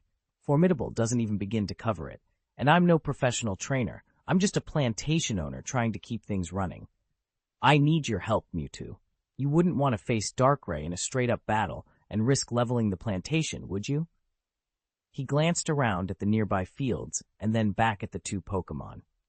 Better safe than sorry. He'd kept all of his guards on high alert. After all, when you're dealing with a legendary like Darkrai, you can never be too careful. Owen studied the empty warehouse, then turned to Mewtwo and his Gardevoir. "Sometimes you have to show a bit of force," he said with a grin. "I'm not about to let you 2 loaf around once dinner's over, am I?" Mewtwo's eyes glowed as he gave a solemn nod. "Don't worry," he rumbled. "I won't allow any harm to come to this place." Owen laughed and clapped him on the shoulder. "That's exactly what I wanted to hear. Thanks." He was about to lead his Pokémon toward the local Alliance Center to file their incident report when a streak of fiery red light ripped across the twilight sky. The brilliant flash lit up the clouds, and Mewtwo stiffened, every muscle tensing as he watched it pass overhead. Several kilometers away, Agent Feng Yang monitored a far more unsettling phenomenon. Reports of vivid nightmares had poured in from Haikou City all the way down to Wutong City. Metagross had processed the incoming data instantly, plotting each incident on a clear linear track, one that matched precisely with the flight path of an overseas Gardevoir. Then, just beyond Wutong's outskirts, the nightmares stopped as abruptly as they'd begun. Convinced a powerful Pokémon lay at the heart of this mystery, Feng Yang slipped into Wutong's fringes with his Darkrai at his side. Together, they moved like shadows through the streets, determined to uncover the source of these terrifying dreams and the legendary creature behind them. Owen guided Moltres down toward the small town, and a hoarse, disembodied voice whispered in his mind, "The energy here is the strongest. This is it." He froze in midair, peering intently at the settlement below. In his thoughts, Darkrai explained that long ago it had lent a portion of its power to some local Pokémon so they could drive away unwelcome intruders. It never reclaimed that energy, and over time those Pokémon absorbed it completely, meaning the power no longer belonged to Darkrai. Owen frowned. He understood why Darkrai had shared its strength. Wild Pokémon stayed away, but borrowing power always came with a price. And now, after all this time, Darkrai wanted its energy back? Even so, the town's beauty stole his attention. Winding paths were lined with brilliant blooms, and vast gardens stretched out on every side. Fruit trees sagged under heavy clusters of ripening fruit, while neat rows of crisp green vegetables promised a bountiful harvest. Yet something about the scene made Owen's heart skip. Among the crops, Pokémon moved with uncanny purpose. They pruned vines, gathered produce, and tended the soil with almost human precision. What was going on here? Owen scanned the air, astonished. Melodic, Seviper, Pidgeot, Gardevoir, and a Dragonite? A simple farm owner shouldn't have Pokémon of that caliber. Yet there it hovered, majestic and powerful, carrying its rider like a living airship. Before Owen could fully process the absurdity, Pidgeot, ever the hothead, shot upward in an instant. It bristled its feathers and let out a defiant cry, charging straight at the opposing Moltres. The fiery legendary hovered there, beak tilted in puzzled surprise. How could a mere Pidgeot's aura feel so familiar, and why did its energy seem even greater than its own? Owen kicked lightly against Dragonite's flank to slow the massive Drake, then called out firmly, "Pidgeot, stand down." Pidgeot wavered high above them. Owen's voice, calm but unyielding, reached its ears. "It's all right. Return for now."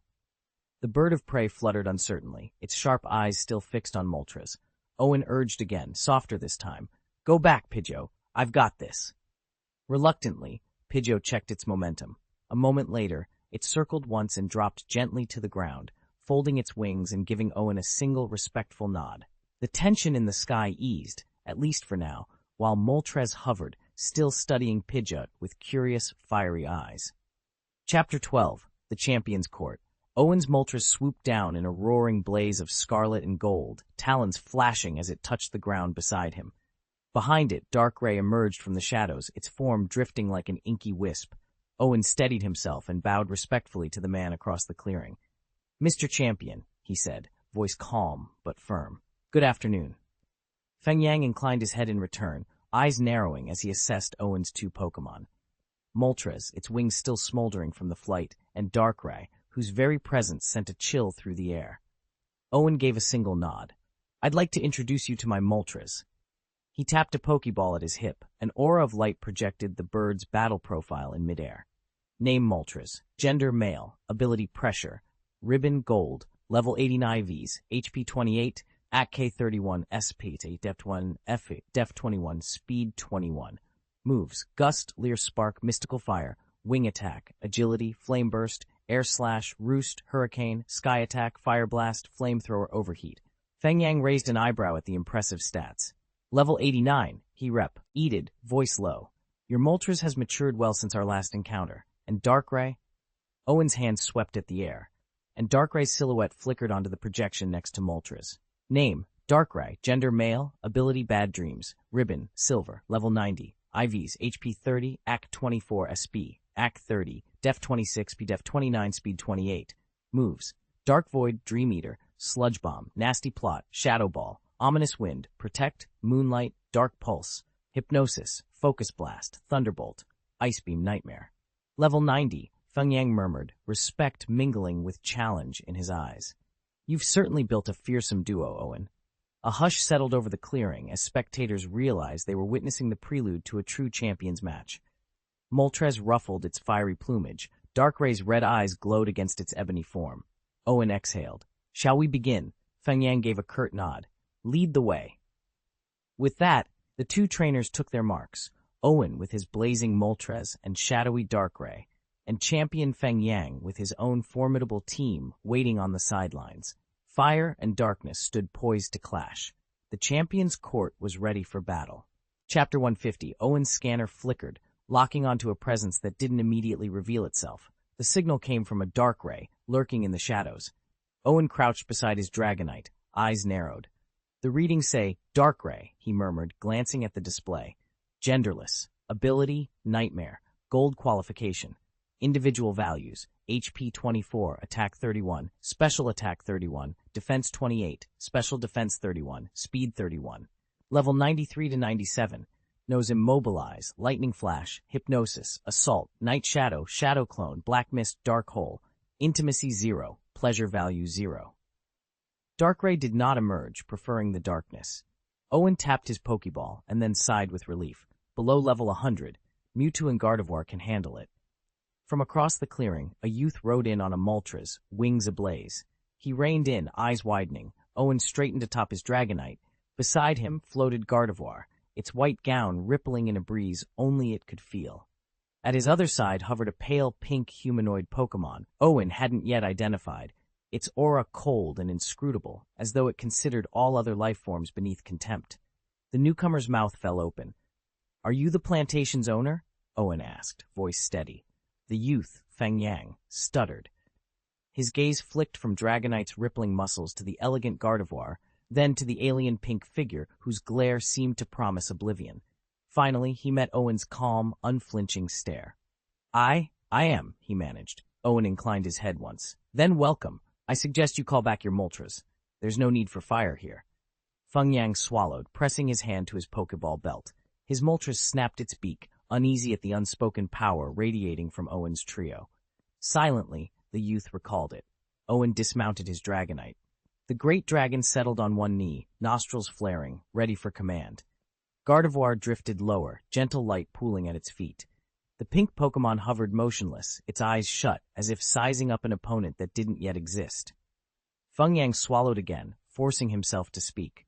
You've got 4 powerful Pokémon, and you're not even at full strength?" Owen smiled faintly. "That's correct." He tapped his chin thoughtfully. "I hear you've been having trouble with a Darkrai. I thought I'd investigate." Despite himself, Feng Yang felt a chill. This mysterious trainer posed no threat yet, emanated such confidence. He wondered if he'd invited a storm. But with Owen's Dragonite, Gardevoir, Mewtwo-level stats, and that pink enigma, perhaps the real danger was the Darkrai itself, and whoever dared tame it. Owen descended from the sky on his Dragonite, Mewtwo hovering at his side. Despite the imposing display, he greeted the onlookers with casual courtesy. After all, he was a Pokémon League champion, respected both for his strength and his integrity. Standing below, Feng Yang could hardly believe his ears. He had spent his career as the region's model civil servant. Wherever there was trouble, he was the first to arrive, and the people trusted him without question.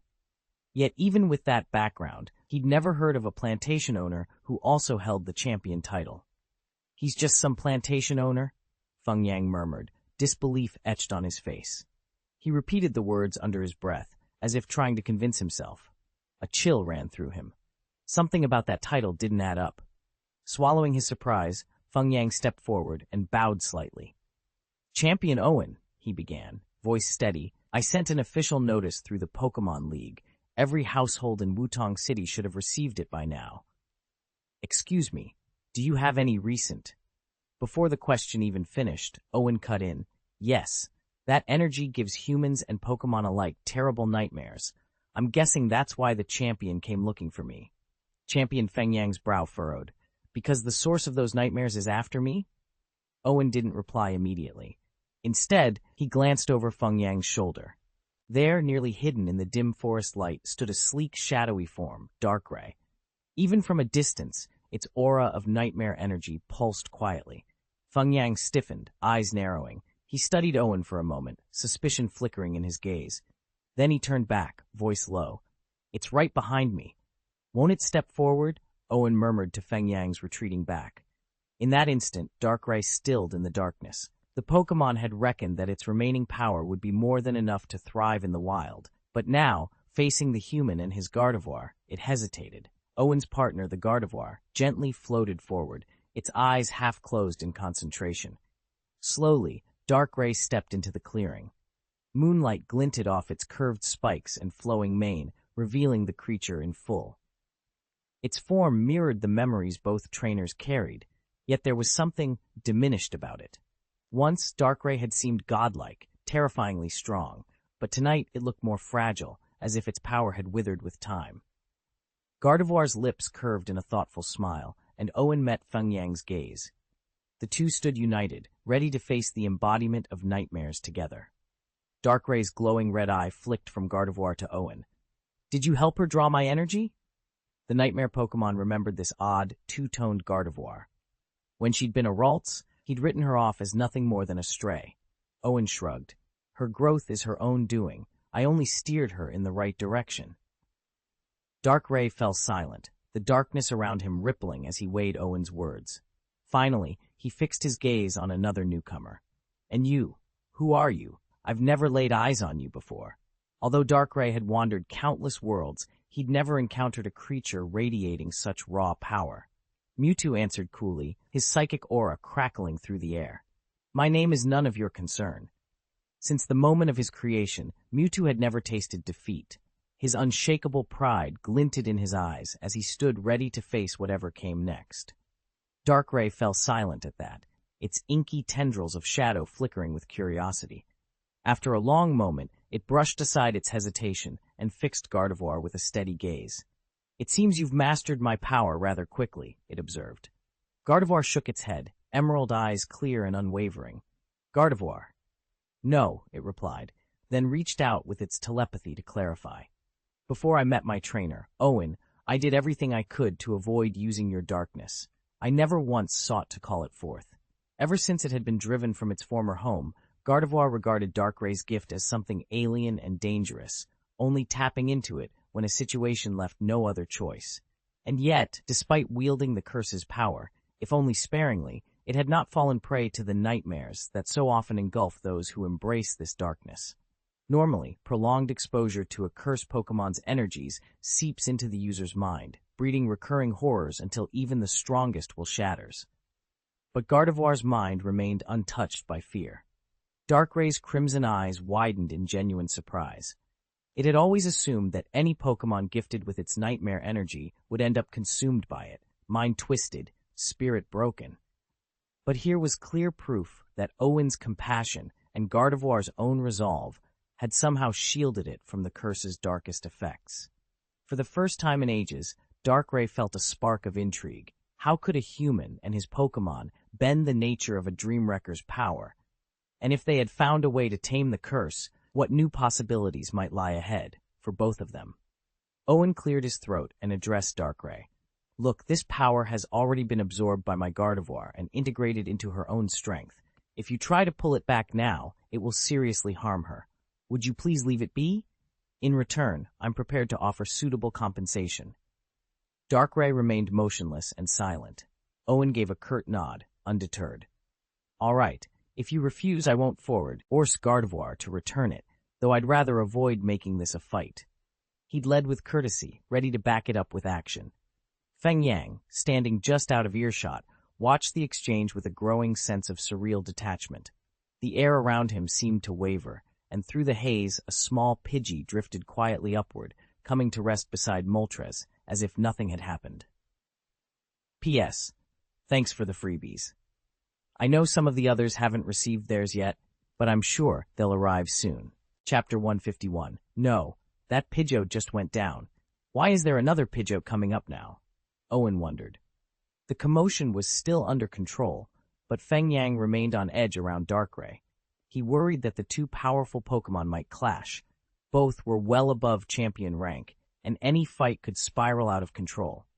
Now that Darkrai showed no sign of aggression, Owen turned his attention elsewhere, idly scanning the sky and the lineup of Pokémon. A moment later, a familiar silhouette glided into view. A Pidgeot. Owen frowned. Something about its approach felt strange. He quietly signaled his Moltres to hover forward, positioning the fiery bird between the newcomer and the rest of the group. Moltres flared its wings protectively, ready for trouble. Darkrai drifted closer, eyes unblinking. First he studied Owen's Gardevoir, then glanced at Mewtwo standing guard by Owen's side. Neither powerful ally intimidated him. After all, this wasn't his prime, but he remained a force to be reckoned with. Gardevoir and Mewtwo met his gaze head-on, and for a heartbeat it felt as though raw energy crackled between them in mid-air. Yet Darkrai didn't press the challenge. He let his stare fall and spoke in a voice like a cold midnight wind. I did not come here to reclaim my power or to fight you. I came to understand what that power means. Tell me, Gardevoir, are you not satisfied with the choice you made to bear my power? Or after claiming it, did you find nothing but pain? Owen and Gardevoir exchanged stunned looks, caught off guard by the question and by Darkrai's unexpected purpose. Owen glanced between Darkrai's unblinking eyes and Gardevoir, uncertainty knotting in his chest. No one had expected Darkrai to press the question this way. It was a trap. If Gardevoir admitted the power he'd given her brought only burden and pain, why cling to it now? And since she'd claimed she'd never actually used that power, she shouldn't need it. So why did she still think about it? Owen's throat went dry. He opened his mouth, but no words came. Finally, he turned to Gardevoir, silently begging her for an answer. The elegant Pokémon bowed her head and was silent. Seconds stretched into a long pause until she spoke, her voice low and measured. I can't tell you everything, she began, her gaze fixed on the floor. Back then, I was young and naive. I believed anyone who offered me strength was doing me a favor. She lifted her head, eyes meeting Owen's for a moment, before drifting away again. But things changed after. I evolved from Ralts into Gardevoir. During that time, I hated the power I carried. Wherever I went, riots followed. Towns fell into chaos. I had to keep moving, always hoping the destruction would end. Owen felt a pang of sympathy. He'd known Gardevoir's life was hard, but hearing her describe it so plainly cut deeper than he'd expected. Gardevoir continued, voice steadier now. Eventually, I learned to let go of my fear. I realized power on its own isn't evil, it's what you choose to do with it that matters. That's why I've avoided using Darkrai's gift so far. I needed to prove to myself that I don't need someone else's power to be who I am. Darkrai's crimson eyes narrowed. Then tell me, Gardevoir, he said softly, what will you choose now? Owen closed his fists at his sides. Beside him, Gardevoir drew a slow, steady breath. The answer would shape all their fates, and for the first time, Owen knew he would stand by her side, whatever she decided. Gardevoir's eyes shone softly in the fading light as she spoke. Owen, your power has caused me so much pain and distress over the years. Yet through that hardship, I've grown stronger. More than I ever would have if I'd stayed with my tribe and evolved in the safety of our traditions. I would have matured just like every other Gardevoir there, but I wouldn't have become this strong. I wouldn't have experienced so much, or met the trainer I care for most. She paused, as though weighing her own words. There are always gains and losses in life, she continued gently, but meetings like ours are fated. After all this time, she was no longer the innocent Ralts who'd trembled at every shadow. She'd learned what every choice costs, and it wasn't power itself she clung to now, but the bond behind it, the very curse Owen had helped her lift. In that light, her strength became more than a tool or a burden. It was the living testament to their friendship. I don't want you to strain yourself mastering this power on my behalf, Gardevoir said, her voice turning tender. You've already done so much for me. Owen stood silently, his heart tightening at her words. In her plain, earnest confession, he heard the depth of her trust and realized just how precious their connection had become. Owen's vision blurred and tears welled in his eyes. So, you really aren't taking it back? Darkrai inclined its head. That's right, my power is already dispersed too widely. I won't lose anything by leaving a fragment behind. Besides, I came to observe how this energy affects others and which Pokémon can truly master it. The Nightmare Pokémon's pale eyes flicked from Owen to Champion Fangyang, who had been tending to it. After a moment, a small obsidian stone drifted down from Darkrai's shadowy form and hovered before Fangyang. Human, thank you for your aid, Darkrai rumbled. This stone has been bonded to me for ages. It holds a trace of my power, and can be used to suppress dark-type Pokémon. Champion Feng Yang stared at the stone in stunned silence. When he looked up again, Darkrai was gone. "Hey, I'm the Pokémon League champion, not some hired hand you just met," he protested, though his voice trembled with excitement. He turned the smooth black stone over in his palm, a satisfied grin spreading across his face. A gift from the Nightmare God. Now that was worth keeping, and definitely not something he'd be handing over to the League treasury. Owen watched as Darkrai pressed a dark, pulsating stone into Feng Yang's hand. Instantly, he caught sight of it and reflexively activated his exploration eye. He'd been gearing up to confront Gardevoir, sure that she'd siphoned Darkrai's power, and to negotiate fair compensation. But before he could speak, Darkrai and Gardevoir turned and departed without a word. Owen's vision overlaid the stone with a crisp readout. Item unlocked, SSS rank ingredient, Darkrai's Netherstone attachment, permanently bound to Darkrai's essence. Properties, dense with malevolent energy. Mere proximity induces confusion, vivid nightmares, and involuntary sleep in ordinary beings.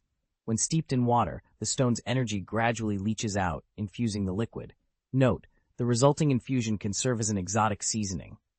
A seasoning? Owen murmured to himself. His mind raced. Could dishes, or even compressed energy blocks, made with this infusion yield special effects? Might consumers be haunted by nightmares? And if he combined it with the dream god's crescent wing? The possibilities, both thrilling and unsettling, swirled through his thoughts. A gentle tap on his shoulder snapped him back to reality. Qiao Meng was standing beside him, relief plain on her face. "So nothing happened after all," she said. "Well, then Dragonite and I will be on our way." Owen managed a nod.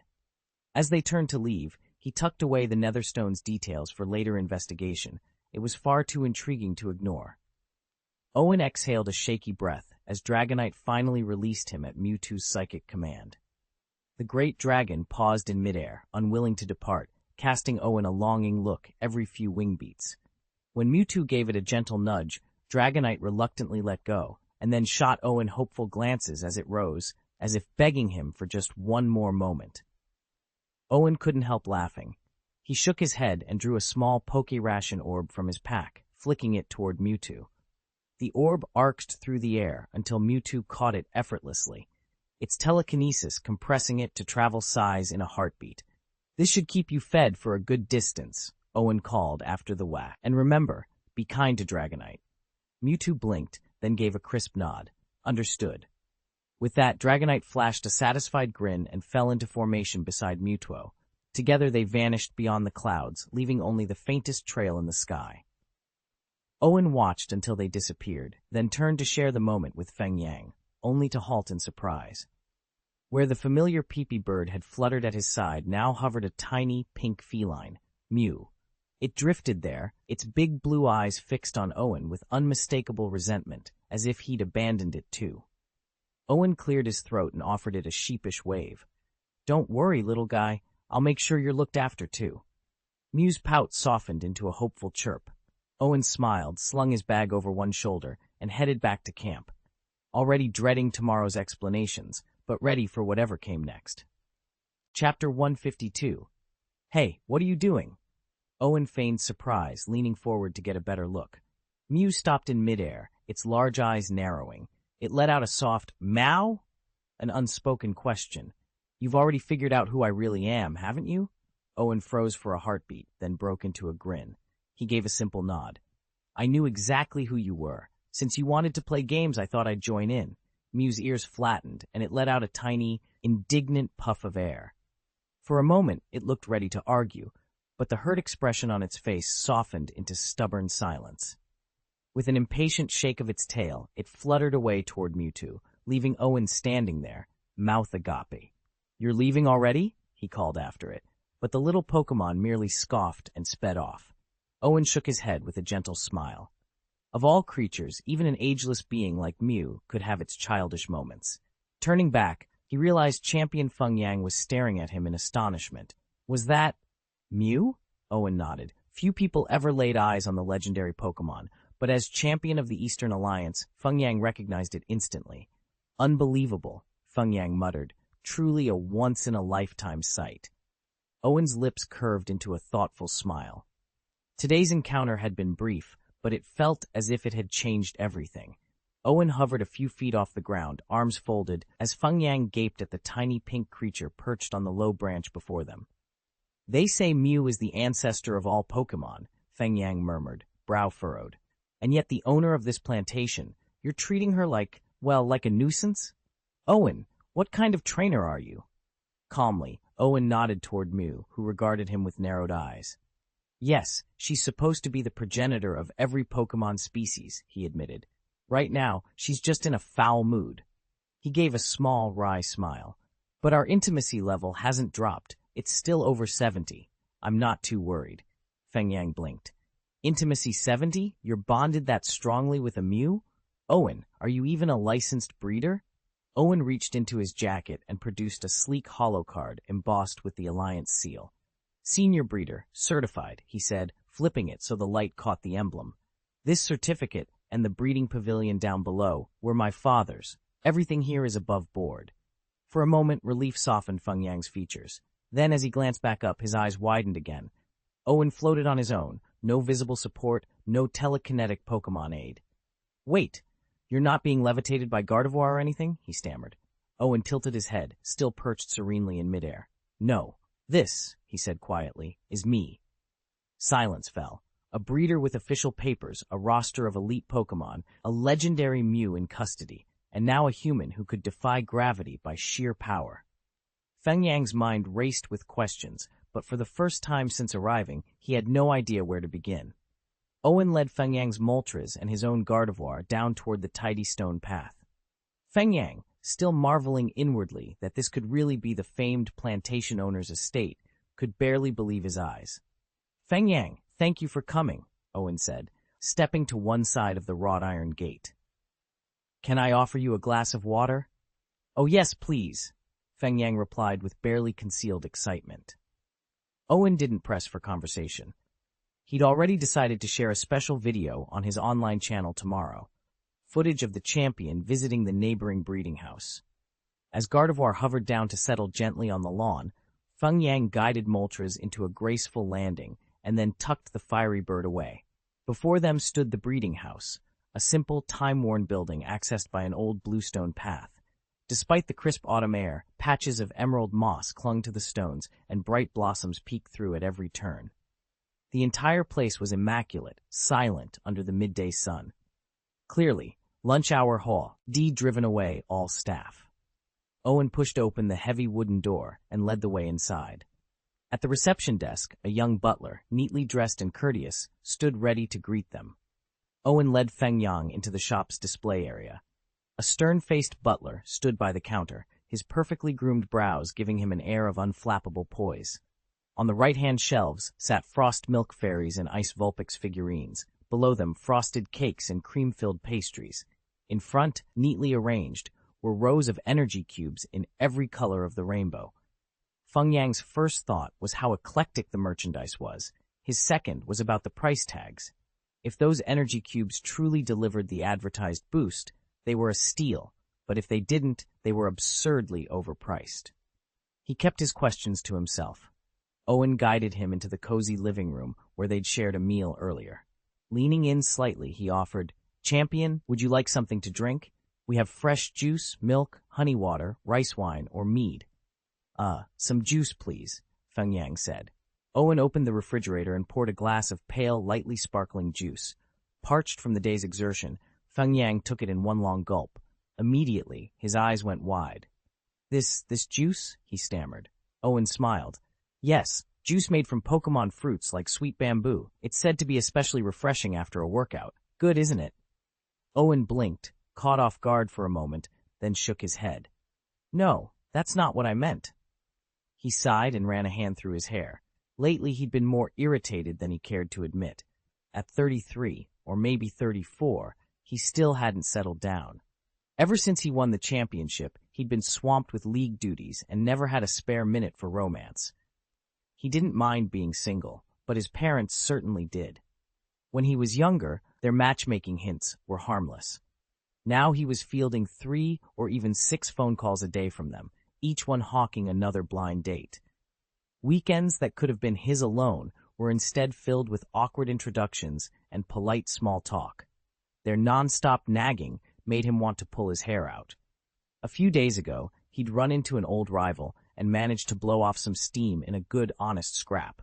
That fight had left him feeling lighter, until just now, when he took a sip of juice and found every last bit of his irritation melting away. A sudden lightness washed over Owen, as though a long-buried tension had at last slipped away. He set his glass down with a contented sigh. "So," he asked, offering a friendly smile, "does it not suit your taste? Would you like to try something else?" Feng Yang swirled the amber liquid in his glass, then shook his head. "No, this is quite good. Actually, may I have another?" Owen nodded and refilled the glass. When Feng Yang drained it a second time, he leaned back, scrutinizing the young man before him. Owen looked barely old enough to be running a breeding operation, yet here he was, pouring excellent spirits and dispensing business advice. Realizing he didn't even know the boy's name, Feng Yang cleared his throat. "Excuse me, young man, may I ask what qualifications you have as a breeder?" Owen straightened, meeting his gaze. "My certificate is labeled advanced, but in truth I've surpassed that level." "Surpassed advanced?" Feng Yang echoed, raising an inquisitive eyebrow. Chapter 153. Feng Yang stared in disbelief. Local breeder exams were divided into primary, intermediate, and advanced levels, all administered regionally. To reach the next tier, candidates had to journey to a special testing center, an arduous undertaking in terms of both distance and difficulty. And yet this young man before him claimed to have already surpassed the advanced level? With such unwavering confidence, then why haven't you taken the official assessment? Feng Yang asked, curious. Once you clear the top-level exam, the Alliance provides generous subsidies and other benefits. You'd think every breeder would jump at the chance. Owen shrugged casually. "Honestly, I'm too lazy," he admitted. "The nearest testing city is thousands of miles away, and the whole process drags on for days. I can't be bothered." Feng Yang's mouth fell open. At that moment, he realized most breeders who discover they qualify for the highest tier would move heaven and earth to take the exam. But to Owen, the travel and time investment were simply not worth it. Owen frowned. Unlike the initial theoretical exam, the intermediate energy block assembly test, and the advanced emergency response evaluation, each of which only lasts a few hours, this trial demands that top breeders spend weeks, even months, in specialized training at a dedicated facility. Hardly convenient, Owen thought. Feng Yang leaned forward, curiosity shining in his eyes. "You said you inherited your father's plantation. What happened to him?" Owen's jaw tightened. "He disappeared. He set off to explore the wilds, and I haven't heard a word from him in 10 years. He paused, searching Feng Yang's face. To be honest, he no longer believed the old rumors that his father had died. Growing up, Owen knew only that his father was extraordinary. Now, having seen Pokémon stronger than those in the Gym League, he suspected his father's Scyther had been on par with, if not stronger than, king-rank Titans. Owen stared at champion Feng Yang, worry etched across his young face. Even if we don't count father's other Pokémon, if we only focus on Scyther, he shouldn't be in danger this easily. Feng Yang frowned. You're right. Still, after so many years, there must be a reason he's missing. Maybe he's trapped somewhere, or he couldn't find his way home. Owen's shoulders sagged. Sorry, I know it's been ages, but I can't help hoping for news. Feng Yang shook his head. Don't apologize. Anyone in your position would feel the same. Owen forced a small smile. I've grown used to it by now. The pain of losing him when I was a kid, it's faded into memory. For a moment, Feng Yang fell silent, searching for what to say next. Then he remembered Owen's crucial admission. You said your father worked at a breeding house before he disappeared, he prompted. Maybe they have records. Maybe we can trace him there. Owen's eyes brightened. That's where he was employed. If anyone kept logs of his activities, it would be them. All right, Feng Yang said, resolve in his voice. I'll look into it. Even after all this time, there's still hope. Thank you, Champion Feng. Owen breathed, relief softening his expression. Feng Yang gave a brief nod, though questions still swirled in his mind. It wasn't the right moment to ask them all. Instead, he memorized this place and the determined boy before him, promising himself he'd return soon, better prepared, to learn the rest of their story. Owen's phone buzzed in his pocket just as a warm glow of satisfaction from his fresh smoothie was lifting his spirits. He glanced at the screen, and the smile faded. He shot an apologetic look at his friend, then stepped toward the back door and answered. "Hello? Hi, Mom. I'm on the job right now. What? Another blind date tonight?" On the other end, his mother's voice spiked in volume and frustration. "What do you mean you can't make it? You've got a flying-type Pokémon that can cross the entire region in a day. No excuses. I found a lovely girl, beautiful, gentle, and dutiful. I'm telling you, you'd bet to be there tonight or I will." "I'm an adult, Mom," Owen cut in, forcing a calm he didn't feel. There was a brief pause, then his mother sighed in exasperation. "Fine, I'll see you tonight. Don't keep me waiting." She hung up before he could reply. Owen lowered the phone and ran a hand through his hair. He forced a smile as he returned to his friend. "Sorry, I have to head out early tonight." His friend gave him a knowing nod, and Owen, resigned but dutiful, squared his shoulders and prepared to face another guaranteed matchmaker's scheme. Owen glanced at the champion and urged him on. The steward bowed politely. "Thank you for your hard work. This way, please." He led Owen through a pair of double doors into the breeding house. Owen's eyes flicked to the glass-fronted refrigerator beside the steward's desk. Inside were the same energy drinks he'd been guzzling all morning. He paused to grab a few bottles, set them on the counter, and paid on the spot. His mother had given him no time to lose. As soon as the steward handed him the change, Owen strode outside into the bright morning air. He raised his Pokeball, called out his Firebird, and in a burst of scarlet flame, the magnificent creature appeared. Owen vaulted onto its back. With a powerful beat of fiery wings, they shot upward, streaking away like a comet.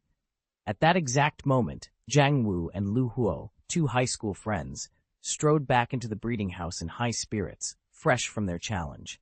They hadn't noticed Owen's departure and were already chattering excitedly about their victories. "This challenge was incredible," Jiang Wu said. He gave his Pichu a congratulatory pat. "My Pikachu's electric attacks are so much stronger and more accurate now." Lu Huo nodded, rubbing his chin thoughtfully. "And my Nidoran can really take a hit these days, plus it's more agile in battle. Hey, did you see those two wild Pidgeots evolve? If we want to enter the Sky Challenge later on, we might actually have to face a Pidgeot head-on. I wonder how many battle fees that would run us." Jiang Wu grinned. "Whatever it costs, it'll be worth it. Imagining us flying alongside a Pidgeot in that competition gives me chills." They high-fived, already plotting their next move as the breeding house doors swung shut behind them. Owen strolled down the corridor of the breeding house, elbowing his friend Jiang Wu with a grin. "I can feel I'm getting closer to my goal of becoming the Fengyang champion," he said, eyes bright. "And I'd really love to attend this year's Zongheng conference in person. Imagine getting the current champion's autograph." Jiang Wu looked ahead, amusement flickering across his face. Beside him, Luo simply smiled but said nothing. He'd heard many of Owen's grand plans before.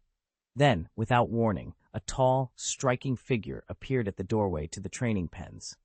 Owen froze. Something about that broad-shouldered silhouette was unsettlingly familiar.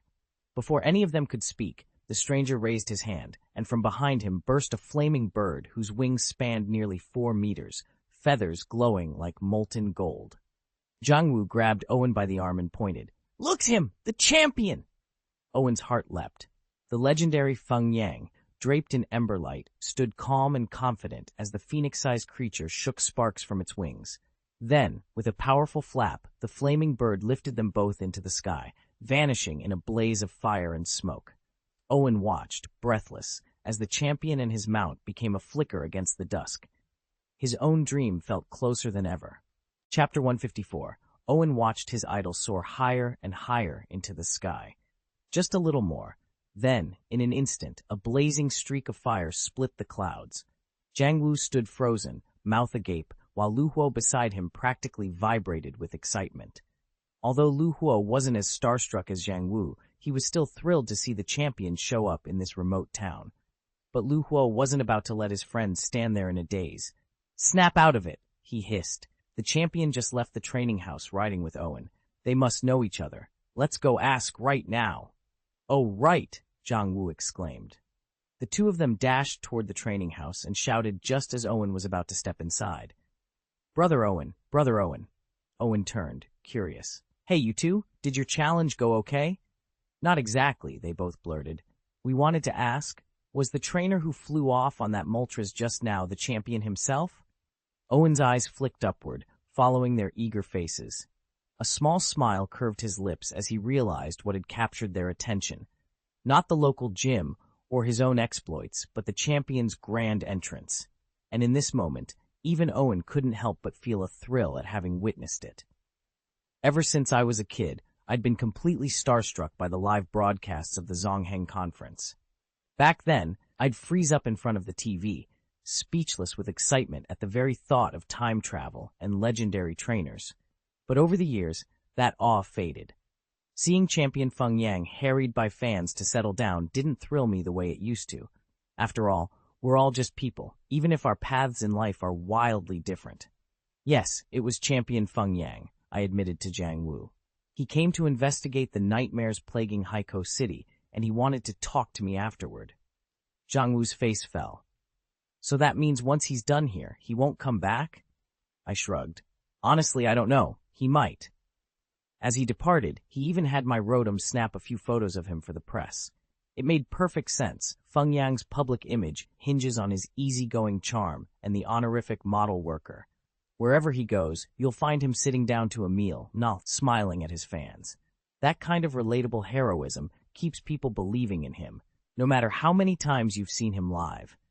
Sometimes Owen visited other cities. The local milk tea shops would snap his photo, frame it, and hang it on their walls with the proud announcement, "This is the shop where Champion Owen drank his tea." Jiang Wu let out a wistful sigh. Oh, what a pity. He couldn't shake his regret at not having arrived sooner. His spirits and Owen's had plummeted so low that neither of them felt like pressing on with the Sky Challenge. The sun bore down on them mercilessly, and they stumbled toward the town's exit, shoulders slumped. Just before they left, Jiang Wu turned back to Owen. By the way, he asked, how much does it cost to enter the Sky Challenge? Owen paused to think, then laid out the fees. Level 1 is 1,000 credits.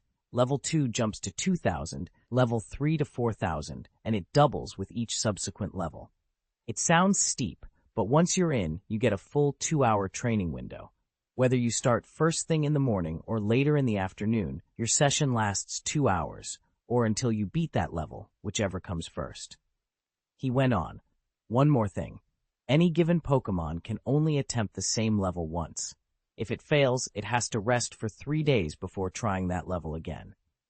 With that, the two trainers stepped out of town into the blazing sun, both weighed down by regrets, but at least now clear on what it would take to conquer the Sky Challenge.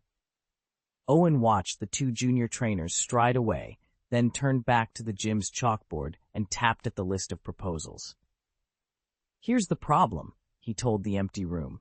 Because challengers come every single day, our Pokémon are starting to dread training. Constant battles leave them exhausted, and that breeds resentment, not growth. What we really need is a better reward system to keep them motivated.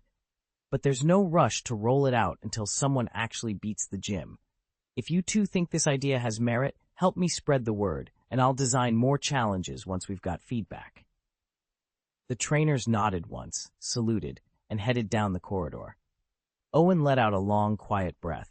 He was relieved they understood, and yet, for a moment, his chest tightened at the thought that both Dragonite and Mew had slipped away without warning. He missed their warm, reassuring presence. He lingered by the bluestone path, scanning the courtyard for his two most powerful partners, when something caught his eye. A figure was walking toward him, stride steady, gaze friendly. "Hey, Owen," the newcomer called, voice bright. Owen's shoulders relaxed, and a smile broke across his face. Meanwhile, far to the east, in the Kanto region, few Pokémon could match the raw speed of Mewtwo and Dragonite in flight. In under an hour, they'd soared all the way from the Donghua Alliance's borders into Kanto airspace. Below them, the fields and forests gave way to rolling hills on the outskirts of Xindao, where Xiaoji and his traveling companions had dismounted for a well-earned lunch. Conversation buzzed quietly as they unpacked their picnic, unaware, for now, of how close they were to crossing paths with Owen's own journey. Chapter 6: Dragonite's Arrival. An orange-yellow blur darted through the air at incredible speed, then eased to a gentle landing just a few feet away from Owen, Xiaoji, and Xiaogang, so softly it didn't even stir the grass beneath its feet. "Dragonite?" Owen whispered, astonished. The three trainers stared in amazement. Standing before them was a full-grown dragonite, its kind eyes framed by a friendly smile, and yet there was something almost reluctant in its posture. After a moment's hesitation, the dragonite reached into the shoulder bag slung across its broad back and withdrew a crisp, sealed envelope. It handed the envelope directly to Xiaoji. "An envelope?" Xiaoji echoed, blinking in surprise. The instant the envelope touched his hand, a subtle energy pulsed through it, transforming into a shimmering three-dimensional projection. Before them hovered the unmistakable figure of Mewtwo, sleek, pale, and humanoid in form. It folded its arms and tilted its head with an expression that might have been contempt, if not outright curiosity. None of the three young trainers recognized the mysterious Pokémon at first, though Xiaogang, who prided himself on extensive battle experience, strained to recall where he'd seen it before. Yet Mewtwo spoke in a calm, polite voice that sent a chill through them all. "Greetings, human trainers. I have been observing your progress throughout the Kanto region." Xiaoji's grip on the envelope tightened. "Observing me?" he stammered. Mewtwo's gaze swept over them. "Yes, you three have been chosen. You possess the potential, indeed the qualifications, to become the strongest Pokémon trainers in the world." Owen exchanged a look with his friends, disbelief, excitement, and a spark of determination shining in his eyes. If even a being as powerful as Mewtwo believed in their promise, perhaps they really could rise to the very top. Behind them, Dragonite lowered its head in a respectful nod before folding its wings and taking to the sky once more, leaving Owen, Xiaoji, and Xiaogang alone under the vast Kanto sky, each feeling the weight of destiny settle on his shoulders. Owen stood on the pier, the sea breeze tugging at his coat as he addressed the gathered crowd. "I'm organizing a tournament for the strongest Pokémon trainers in these waters. If you'd like to compete, mark agree on your invitation envelope." At the word strongest, Xiaoxi's eyes lit up. He jabbed his elbow into his friend's. "Xiaoxia! Xiaogang! Did you hear that? This trainer thinks we're the strongest." Xiaoxia snatched her envelope and scanned the text. Her grin widened. "Then we." Before she could finish, Xiaoji had already checked the agree box, practically vibrating with excitement. Far out at sea, Dream floated alone, a brilliant firebird feather in one hand and a smooth dark stone in the other. Staring at them in a daze, it wondered if it had been too reckless to leave so suddenly. Now the real question was, how on earth would it find its way back? Chapter 155. Mew slipped out of Owen's cottage and hovered in the cool dawn air, its agitation melting away. It had masked its true identity at first, simply for the fun of it, but Owen had done nothing but welcome and care for it, feeding it, playing with it, never once suspecting who it was. A pang of guilt fluttered through Mew's chest, but it was quickly drowned out by the thrill of reunion. It needed to find Dragonite, the loyal messenger, and then return to Mewtwo's hidden sanctuary. Rumor had it, Dragonite had set out on a scouting mission only days ago. If Mew could catch up, they would all be together again soon. Drawing a steady breath, Mew attuned its senses to the faint, familiar aura of Dragonite.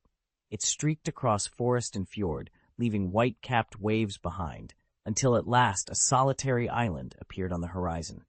High above the shoreline, Dragonite circled and then descended gracefully onto a grassy clearing. Mew darted forward and slipped through the jagged stone entrance of a nearby cave. Its paws made no sound on the smooth tunnel floor as it followed the twisting passage inward. When the corridor opened into a vast cavern, soft emerald light from bioluminescent crystals revealed a raised platform at its center, and upon it stood Mewtwo, tall and statuesque, its eyes fixed intently on the tunnel entrance. With a gentle thud of folded wings, Dragonite landed beside Mewtwo. The chamber fell silent as Mewtwo's telepathic aura pulsed through the air. "You've returned," Mewtwo said, its voice cool and measured. "Was the message delivered?" Dragonite bowed once, then lifted its gaze toward Mew, eyes bright with relief, silently conveying that all had gone according to plan. For a brief moment, Mewtwo's stern features softened, almost like a smile. "Excellent," it said simply. "Let us prepare. We begin at once." Together, Mew, Dragonite, and Mewtwo stood in the luminescent glow, ready for whatever lay ahead. Dragonite peered up at Mewtwo, its eyes bright with hopeful anticipation. It had grown bolder and better fed since arriving at Owen's place. Before, it wouldn't have dared to ask for treats, but tonight its stomach rumbled loud enough to betray its courage. "I didn't say no," Mewtwo replied, reaching into a floating storage ball. It withdrew a small pouch of neatly portioned energy cubes, Owen's leftover stash, and tossed it to Dragonite. "Woo!" Dragonite chirped happily, snatching the pouch in its claws. With a joyful flap of its wings, it bounded off to enjoy the snack. Once Dragonite had gone, Mewtwo produced another bag of energy cubes. The sleek packaging was soft pink. Owen had wrapped these especially for Gardevoir. Normally, Mewtwo would hand them over at once. After all, Gardevoir's cubes could always be remade. But tonight, Mewtwo had other ideas. Tucking the pink packet safely into its psychic hold, Mewtwo rose into the sky. It had urgent business. The next victim of the storm was stranded at sea, barely managing to stay afloat. Using its psychic powers, Mewtwo would pinpoint the exact location and mount a rescue. With a final glance toward the shore, where Owen and the others waited, Mewtwo let out a powerful psychic pulse and shot off over the waves. The sea rescue had begun. Mewtwo eyed the small pouch of energy cubes with a flicker of satisfaction. Apparently, Owen had set them aside just for it. A faint, pleased curl touched the corner of its lips, and its racing heart finally steadied. "Don't worry," it rumbled. "I'll consider your proposal." No sooner had it devoured the cubes than its three-fingered hands began to glow with raw psychic power. The surge was so intense that the sky outside the chamber darkened instantly, clouds churning into an inky black. A howling gale swept across the ocean, whipping the water into towering mountainous waves that roared for dozens of kilometers in every direction. Within moments, the sea had become a vast, thrashing tempest. Gazing out at the chaos, Mewtwo murmured under its breath, "The strongest Pokémon trainer." Throughout its journey, it had observed countless trainers striving with all their might to claim that title, and it had decided to use their ambition as bait, luring the mightiest challengers into its trap. Lost in its own designs, it sat in silent contemplation until a sudden voice whispered in its ear, "Yo, Mewtwo?" Mewtwo paused, a flicker of curiosity in his crimson eyes. "Mew, why are you following me? You're not supposed to be with him." In the next instant, the tiny, pink feline materialized at his feet, Mew herself. The moment she remembered she could slip back home whenever she pleased, her mood brightened instantly. She pranced around with an impish grin and let out a teasing, "Mew?" Mewtwo watched her warily. Talking kittens were one thing, but since she showed no other odd traits, he simply folded his arms. Mew circled him, tail swishing, then glanced back with a saucy tilt of her head. "Mew," she purred, as if sharing a secret. Mewtwo quirked an eyebrow. "Why do you smell like me?" Mew giggled and tapped her paw against her nose. "Well, I was literally born from your genes." Hearing that, a faint surprise crossed Mewtwo's face. After learning of his origins, he had set out to find Mew, determined to prove himself against his genetic predecessor. Yet over the past 2 months of wandering, he'd encountered countless legendary beasts and even more powerful Pokémon, diminishing his earlier drive to compete. Besides, sharing meals and stories had fostered an unexpected camaraderie between them, so that any sense of rivalry now felt more like a distant memory. Owen stood at the edge of the island's jetty, watching the waves break against the shore. Above him, the sky was as dark as spilled ink, and the salt-laden breeze carried the distant, excited cries of arriving trainers. Inside a nearby observation room, Mew drifted across the polished floor, pausing at the window where Mewtwo was staring out at the Black Sea. Curious, Mewtwo tilted its head. "Meow?" it asked. Roughly, "How are you passing the time?" Mew's eyes twinkled. "I'm planning a game for the human trainers." "A game?" Mewtwo's eyes brightened. "Sounds fun. Can I play?" Mewtwo almost shook its head. It was a legendary Pokémon. Its purpose was battle, not games. But then Owen's words echoed in its mind. We must face that dark Pokémon together. If Owen trusted Mewtwo to fight darkness, surely he'd welcome help organizing a simple diversion. And who better to ask than Mew, a fellow rare Pokémon? Mewtwo nodded before it could talk itself out of it. All right, I'll help. Perfect, Mew chirped. I need you to act. We'll put on a little show for the trainers when they arrive. Mewtwo blinked. Act? Like a play? Exactly, Mew purred, whiskers twitching. A short scene, enough to warm them up before the real challenges begin. I'll handle the rest. Outside, a low wind rustled through the palms. In the distance, the trainers' voices grew louder, their excitement palpable. Under the ink-black sky, with only the sound of the restless sea and the promise of adventure ahead, Mew and Mewtwo readied themselves. Tonight, they would entertain, and tomorrow, they would stand by Owen to face the true threat lurking in the darkness. Owen and the other trainers stood in the driving rain, shaking wind-whipped droplets from sodden clothes. He and his companions, among them Xiaoji and guided by the veteran Xinfeng, had reached the island's heart, a broad clearing that looked more like a battlefield than a gathering point. Owen halted, brow furrowed. Only moments before, dozens of challengers had crowded here. Now just 3 remained. Before he could ask what had happened, a lone figure drifted down through the storm, landing lightly at the clearing's center. Almost at once, a clear, resonant voice echoed through the humid air. Greetings, trainers, and congratulations on making it this far. Now please release your Pokémon. I will decide which of you is the strongest. A pause, then a firmer edge to the tone. And of course, the rules of judgment are mine alone to see. Chapter 156. A dark shape plummeted from the sky, landing in a torrent of displaced earth and water. When the dust settled, there stood Mewtwo, though not in his usual sleek Pokémon form. Instead, he appeared in the exact humanoid guise he had worn when he first met Owen. A burly trainer, soaking Gyarados' scales at the edge of the pool, glanced up and scoffed. What? You're calling yourself the strongest? Ridiculous! Mewtwo's lips curled into a confident smile. And why shouldn't I be? The trainer's cheeks flushed with indignation. Everyone here had endured grueling trials just for a shot at the champion title. The tournament hadn't even officially begun, yet this stranger was already making such bold claims. Why you? The trainer growled. What makes you think you can judge the rest of us? In response, Mewtwo's form shimmered. Muscles rippled and bones shifted beneath his skin until, in a matter of seconds, he reverted to his true psychic Pokémon body. His voice resonated with powerful assurance.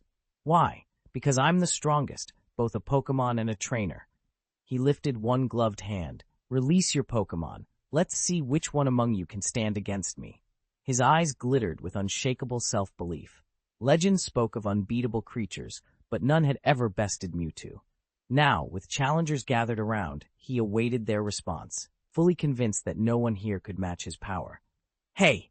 The rotund trainer wasn't convinced, his laugh brimming with contempt.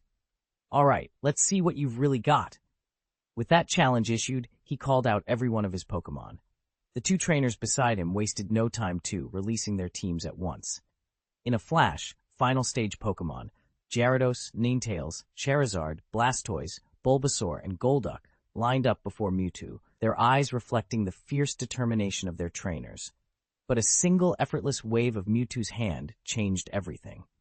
Each Pokémon was ripped from the battlefield, suspended in midair by an invisible psychic grip. They thrashed and struggled, utterly powerless against the strength that held them aloft.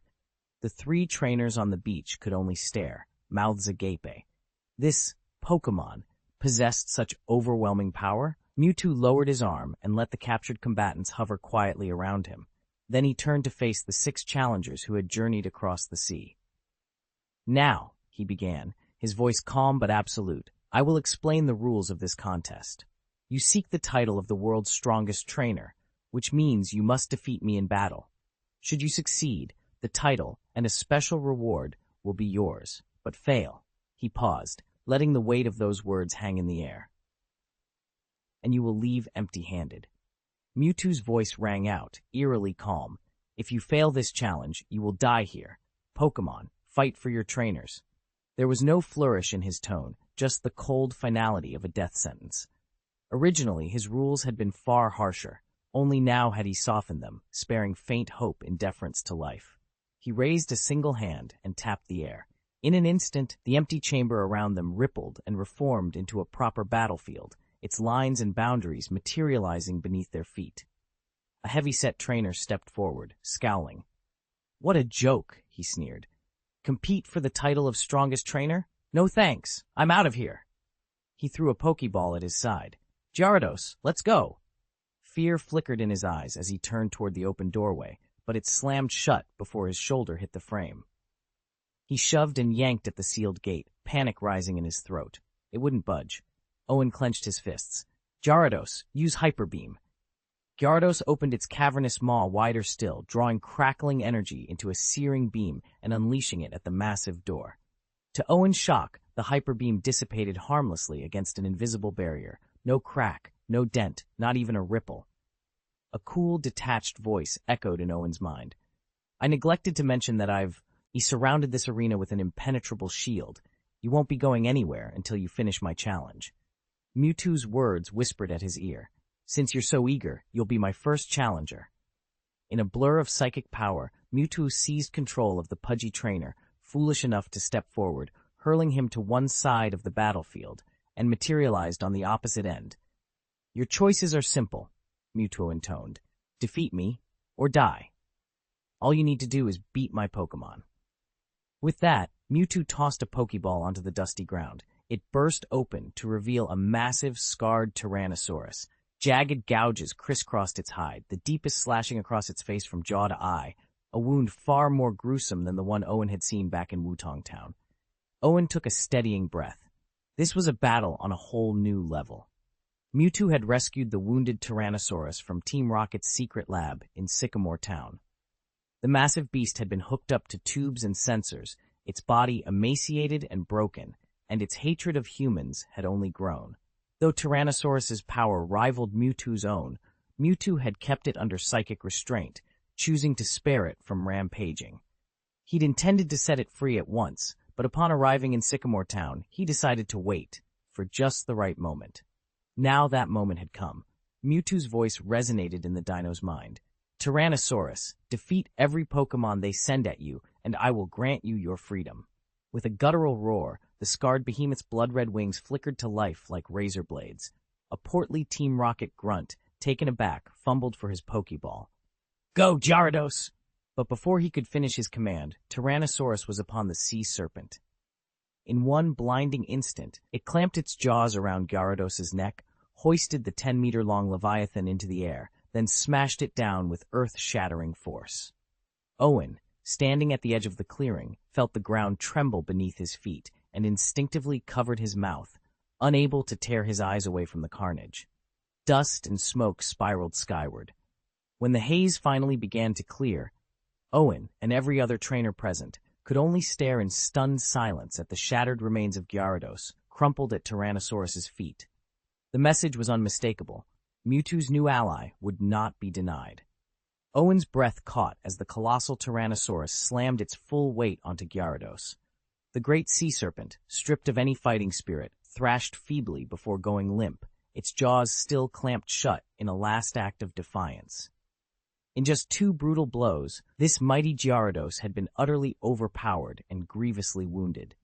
A hush fell over the watching trainers. Some shifted uneasily, wondering why they'd ventured here in the first place. Then Dragonite let out a savage roar. Its usually pale eyes had turned a menacing blood red, brimming with feral wrath as it fixed its gaze on the opposing trainer. The air around them crackled with deadly intent. Chapter 157. The portly trainer's face turned ashen as he hurriedly recalled his Gyarados. Even Gyarados's crimson eyes, usually filled with fierce pride, now burned with barely restrained rage. With trembling hands, the trainer withdrew a second Pokeball and called out his Golduck, hoping to stem the tide of battle. But Gyarados hardly gave the newcomer a chance. It reared back, its muscles rippling, and unleashed a searing hyper beam. The brilliant ray engulfed Golduck completely.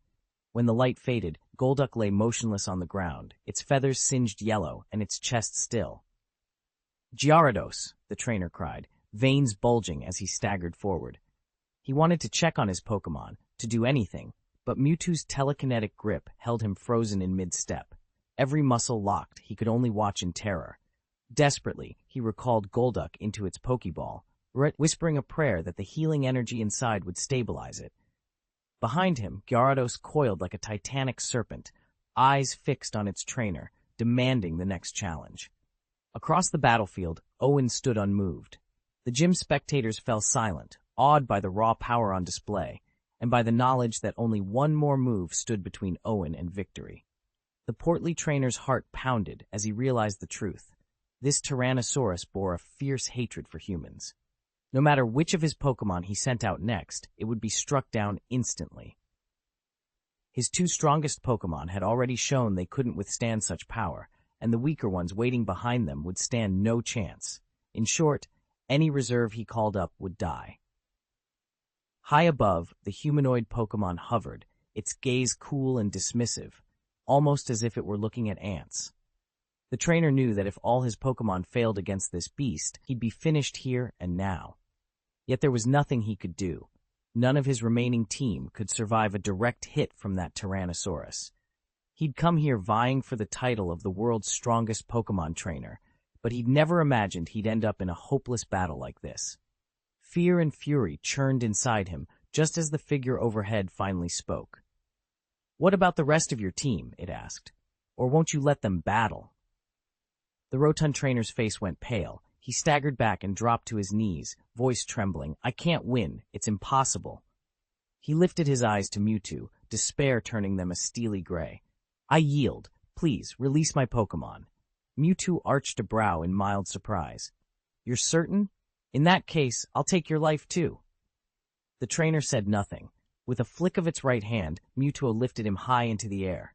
Psychic energy crackled and swirled around the trainer, then vanished in an instant, leaving only 6 empty Pokeballs on the ground.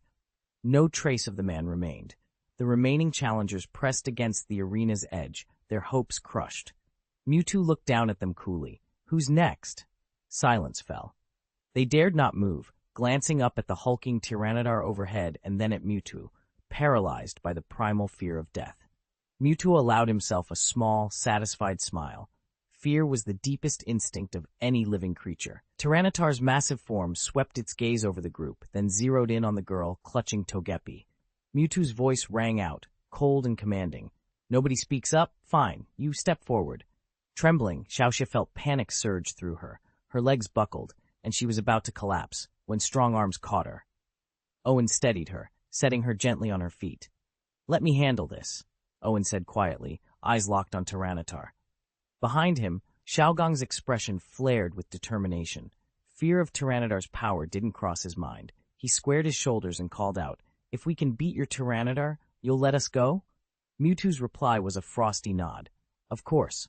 "All right." Xiaogang pumped a fist, and Owen, brushing down Xiaoxia's dress, ignored her worried voice. He dashed forward, Pikachu crackling at his side. "Owen," Xiaoxia began, but he was already in motion. Stopping just inside the arena's boundary, Owen turned to his partner. His tone was steady, sincere. "Pikachu, it's our turn. Let's do this." Pikachu's ears perked up, sparks dancing along its cheeks. With a fierce cry, it vaulted into the air, wings of electricity unfurling for but a moment before it touched down in front of its trainer, ready for battle. Even facing a Tyranitar that towered over it by a head, Charizard's eyes showed no fear. It let out a deafening roar. "Charizard, Fire Blast!" Owen cried. Across the arena, Mewtwo only called Tyranitar, and then fell silent. Its partner's savage instincts were all the instruction it needed. A cruel grin curled the corners of Tyranitar's armored jaw as it charged. Charizard's Fire Blast erupted in its path, yet Tyranitar simply plowed straight through the searing flames. The inferno scorched its hide, but the behemoth barely wavered. With a mighty swing of its tail, Dragon Tail, it struck Charizard with bone-shattering force. Charizard hurtled dozens of meters backward, crashing into the far wall in a shower of dust, and lay still. Mewtwo lifted a hand, poised to call the match, but Owen's voice cut through the arena before the verdict could be given. "Wait, Charizard!" A sudden whirlwind rose from the dust, rippling through the battlefield. Owen's Charizard burst into the sky with a deafening roar, wings churning up gusts of wind as it faced down the hulking Tyranitar. Deep in its chest, it knew the truth. This opponent far outclassed it in raw power. But retreat wasn't an option. Owen's life hung on the outcome of this battle. A flash of memory ignited within Charizard. It remembered how, after its evolution, it and Owen had bickered non-stop. Owen lecturing it to learn new moves, and Charizard grumbling at every command. Yet Owen had never given up on it. On that stormy night when Charizard lay injured, Owen had sprinted through the pouring rain, scooped it up into his arms, and carried it to the Pokémon Center. He'd stayed by its side, soothing its pain, then marched in to demand answers from its former trainer. Later, he'd urged Charizard to face ever stronger foes, determined to bring out its true potential. Charizard's tail flame leapt higher, fueled by loyalty and gratitude. This time, it would do everything in its power to save Owen. When Tyranitar charged, jaws snapping, Charizard braced itself. Rather than dodge as Owen had taught, it planted its feet and let its claws glow with draconic energy. Tyranitar lunged again, its armored tail swinging like a wrecking ball, but Charizard caught the blow on its wing, wincing as pain lanced through its body, then twisted and sent Tyranitar crashing to the ground. The arena trembled beneath their ferocious exchange. Dust and sparks flew as each Titan traded brutal blows, Dragon Claw against a bone-crushing bite, fiery wing attacks countered by Tyranitar's jagged tail slams. Blood stained both combatants, Charizard's wings scorched and bleeding, Tyranitar's hide cracked and dripping, but neither would yield. Every strike burned with determination, every roar echoed with resolve. Charizard fought not for glory, but for Owen, its friend, its trainer, the one who had believed in it when no one else would. And even in the face of overwhelming odds, Charizard refused to back down. Chapter 158. It's okay, Charizard! Owen's voice rang out across the battlefield as he watched his Charizard struggle under Tyranitar's relentless assault. Both Pokémon bore heavy wounds, but Charizard's burns and bruises ran far deeper than Tyranitar's. By all rights, he should have collapsed already, but he wouldn't quit. With a thunderous crack, Tyranitar swept Charizard off his feet with a powerful tail strike, sending him skidding across the scorched earth. Breathing hard, Tyranitar paused and studied the battered dragon fire type. The usual gleam of bloodlust in his eyes faded, replaced by stunned wonder. Charizard lay on his belly, scales scorched and bleeding, yet his gaze was fiercer than ever. He pushed himself up, wings trembling, and let out a roar that shook the dust from the sky. That roar spoke not of victory, but of unbreakable resolve, of a Pokémon determined to protect the person who believed in him. Tyranitar's mind raced. Why would this Charizard fight on so desperately? Was it loyalty to his trainer? The idea was foreign to him. His first trainer had done nothing but punish him, inflicting every status condition imaginable to force Tyranitar to obey. He'd learned to trust only his own strength.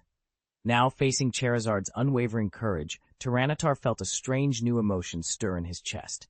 He snarled softly, toggling between instinct and curiosity. The battlefield lay quiet as both Pokémon locked eyes, each weighing the other's spirit.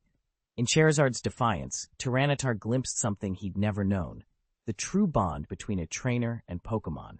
And for the first time, he wondered if loyalty could be more powerful than fear. Owen's opponent had long since given up on breaking Charizard by force.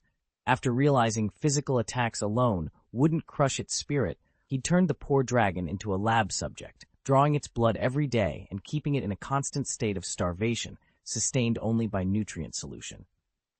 For 6 brutal months, Charizard was denied any real food or rest. That hatred, Owen knew, seared into Charizard a harsh lesson. Humans can be cruel, and their thirst for revenge knows no bounds. Now, battered and bleeding, Charizard staggered back to Owen's side. Its wings hung limp, and every muscle trembled, but it still tried to rise.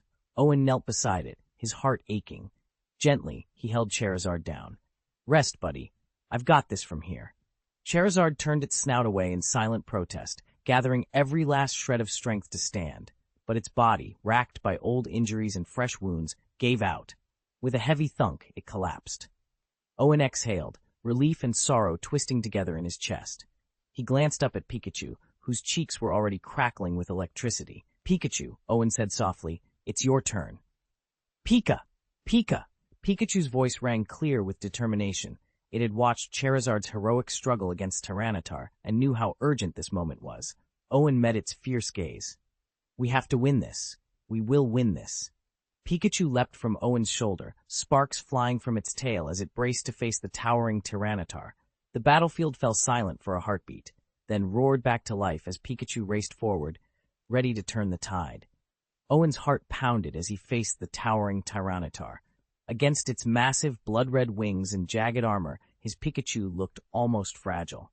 The rival Pokemon's eyes gleamed with overconfidence. Each victory had made it stronger, and now it condensed a volley of razor-sharp stones in midair. With a deafening crack, they rocketed toward Pikachu like falling meteors. "Dodge it! Quick attack, Pikachu!" Owen yelled. In an instant, Pikachu blurred forward, weaving effortlessly between the hurtling stones. They slammed into the ground behind it, sending shards of rock skittering across the battlefield. Tyranitar reared back, stunned by the speed and precision of its tiny opponent. "Great job! Now, 100,000-volt Thunderbolt," Owen commanded. Electricity arced from Pikachu's cheeks in a writhing serpent bat. Tea of light. It struck Tyranitar squarely, sending a surge of power through its colossal frame. The giant Pokémon roared, shaking the earth with its fury. Tyranitar's confusion turned to rage. It couldn't fathom how this seemingly frail Pikachu had not only evaded its devastating Stone Edge, but also unleashed an electric attack far more potent than the one it had suffered from Charizard. Still, every muscle in its body burned to retaliate. The Gyarados and Golduck had both gone down with a single devastating blow. Charizard had managed to hold out a little longer, but now it was Pikachu's turn. As Pikachu struggled to break free, the very earth beneath him began to swell with raw energy, and then the island shook. Tyranitar's overconfidence had triggered a violent quake that rippled through the battlefield. Pikachu, who just struck him, was thrown off balance and crashed to the ground, his face twisted in agony. The shockwave, amplified by type advantage, sapped every ounce of his strength. One hit like that would have killed a normal Pikachu. Still, Tyranitar's rage hadn't cooled. Mewtwo had ordered him to defeat every opposing Pokémon, but he'd received no instruction to show mercy afterward. In his fury, he hadn't even bothered to conserve energy for the rest of Owen's team. Now, with Pikachu incapacitated at his feet, Tyranitar snarled, ready to press the attack. Owen's breath caught in his throat. Tyranitar's eyes were bloodshot with rage, its massive form quivering as dark energy coalesced around its jaws. This was the dreaded Destruction Death Ray, far more powerful than the blast that had felled Golduck, and now its target was the already wounded Pikachu. A hush fell over the small stadium. Trainers who had been leaning forward in anticipation now exchanged alarmed glances. Charizard's fiery effort had given them hope just moments before. Now it was Pikachu's turn to turn the tide. But as Tyranitar gathered that titanic power for so long, everyone realized just how vulnerable their last line of defense had become. Xiaoxia and Xiaogang squeezed their eyes shut, unwilling to watch their beloved Pikachu reduced to dust. High above, Mewtwo hovered effortlessly. Its expression remained inscrutable, calm, almost bored. It didn't move to stop Tyranitar's attack, confident in Mew's unseen support. Instead, Mewtwo's lavender eyes flicked downward with genuine curiosity.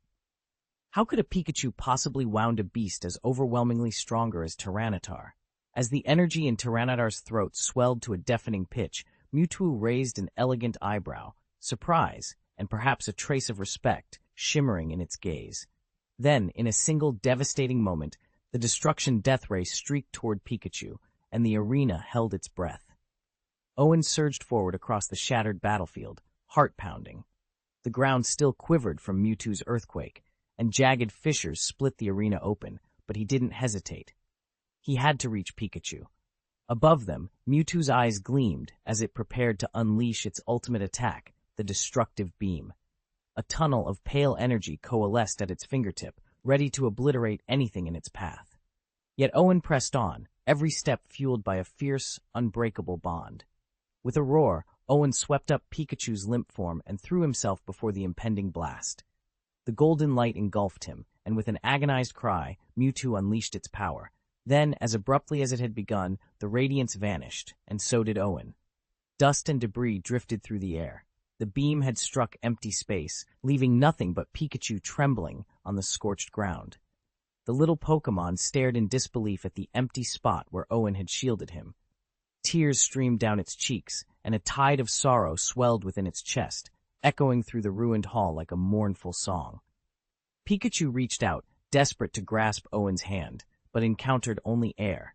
The only thing that finally drifted down to rest at its feet was Owen's battered cap, torn loose by the quake. Pikachu scooped at you, P with a choked Pika, and clutched it to its chest. High above, Mewtwo hovered, its destructive beam flickering weakly before dissipating. The legendary Pokémon stared at the ruined scene below, brow furrowed. It had expected fear, panic, anything but this. Owen's selfless act, his willingness to break through his own limits to protect a friend. Mewtwo's carefully reasoned theory of human weakness began to crumble. Could it be that I was wrong about them? Mewtwo thought, the question echoing in its mind. Owen's heart pounded as the two unexpected trainers strode into the arena. The first was imposing enough, but it was the second who truly stole everyone's attention, so much so that even Mewtwo and the Tyranitar hovering overhead froze in shock. Then, without warning, a tremendous shockwave rippled outward, jolting Mewtwo fully back to its senses. Owen tracked the wave to its source and found himself staring at an astonishing sight. Pikachu, standing firm at the very center of the energy burst, balancing a trainer's hat on its head. Lightning crackled wildly across its golden fur, illuminating its determined eyes. "Pika! Pika!" the little Pokémon growled, the electricity in the air humming with raw power. Chapter 159. A savage storm of thunder and lightning raged overhead, each bolt crackling like a fury unleashed. One jagged streak of electricity tore through the hall's ceiling, shattering stone and sprinkling dust over everyone below. In an instant, the haze that clouded the sky above was blasted away, and even the wind and waves outside stilled as if cowed by the storm's raw power. Floating at the center of the chaos, Mewtwo formed a glimmering psychic barrier around the handful of survivors it had just rescued. The sudden violence of the tempest had startled them all, but more than anything, Mewtwo resented being drawn into the rescue. It had hidden away to avoid discovery, and now its refuge was in jeopardy. Then, without warning, a final bolt of lightning, brighter and more intense than any before, raced across the hall like a neon lance. It struck the massive Tyrannosaurus standing near Owen and Pikachu, scorching the creature's scales in a blinding flash. The once arrogant dinosaur collapsed in a smoldering heap, its roar cut short by the overwhelming force of the strike. Mewtwo's eyes widened. Pikachu's thunder attack was always formidable, but this was on a different scale altogether. The impossible realization hit. It wasn't just Pikachu alone. Owen, the trainer, had tapped into a strength that shattered every limit Mewtwo had ever known. Hovering above the fallen dinosaur, Mewtwo steadied its racing thoughts. Now more than ever, it needed to see how far Owen and Pikachu could push this newfound power. Is the electric current from this Pikachu really strong enough to kill a top-tier Tyranitar in seconds? Mewtwo watched the jagged bolts of lightning dancing wildly through the air and realized that even a single hit would leave him badly injured. The will of heaven. Could this actually be the power of a bond? He'd often heard trainers shout about their bonds with Pokémon to boost their strength, but the increases were always modest. How could Pikachu's bond surge him to such an extraordinary level? Effortlessly sidestepping another crackling bolt, Mewtwo's thoughts turned to Owen, Pikachu's trainer. Did he possess the same uncanny power? Below, Pikachu whimpered, tears streaming down his cheeks as he pressed his hat to his head like a frightened child whose world had fallen apart. With each sob, the furious lightning gradually died away. The other Pokémon, unable to bear watching their friend in such distress, turned their heads and lowered them mournfully. But in the next instant, Owen watched in growing disbelief as one bubble after another drifted down through the hole in the ceiling that Pikachu had just blasted open. Inside each translucent orb floated a stunned human, among them the heavy-set trainer, who'd only moments before been knocked out. A hush fell over everyone. Even Mewtwo froze, its purple eyes widening in surprise. This wasn't supposed to happen yet. In its twisted game, Mew wouldn't release the captives until the final challenge was complete. The bubbles fell like raindrops. At last, the one holding Owen bobbed down and came to rest right before Pikachu's paws. Mew swooped in beside it, tilting her head. "Pika?" she asked softly. Pikachu's ears drooped. He stared at Owen's familiar cap, then into the misty orb that held his trainer. Tears welled in his eyes. Mew gave a comforting chirp, "Meow," as if to say, "Don't cry. He's all right. He's just asleep." With gentle caution, Mew lowered the bubble to the hall floor. Then, nudging it with a paw, she popped it open. Owen tumbled out, unconscious but breathing. Mew hovered protectively as Pikachu rushed forward. Slowly, Owen's eyelids fluttered. He sat up, rubbing his throbbing head. Blinking against the light, he managed a hoarse whisper. "Pikachu?"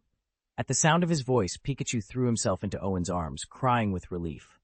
Owen held him close, his memories still tangled at the last thing he recalled, hugging his brave little partner before Mewtwo's psychic wave had swept them away. Now, though his head pounded and his vision swore, he knew one thing for certain: he and Pikachu were together again. Owen whipped his head around, and there lay Tyranitar, collapsed at his feet. He blinked in surprise. "You defeated Tyranitar?" Pikachu, reunited at last with his trainer, was so overwhelmed that he couldn't find the words. Instead, he mustered a tiny burst of electricity, crackling around him like proof of his victory.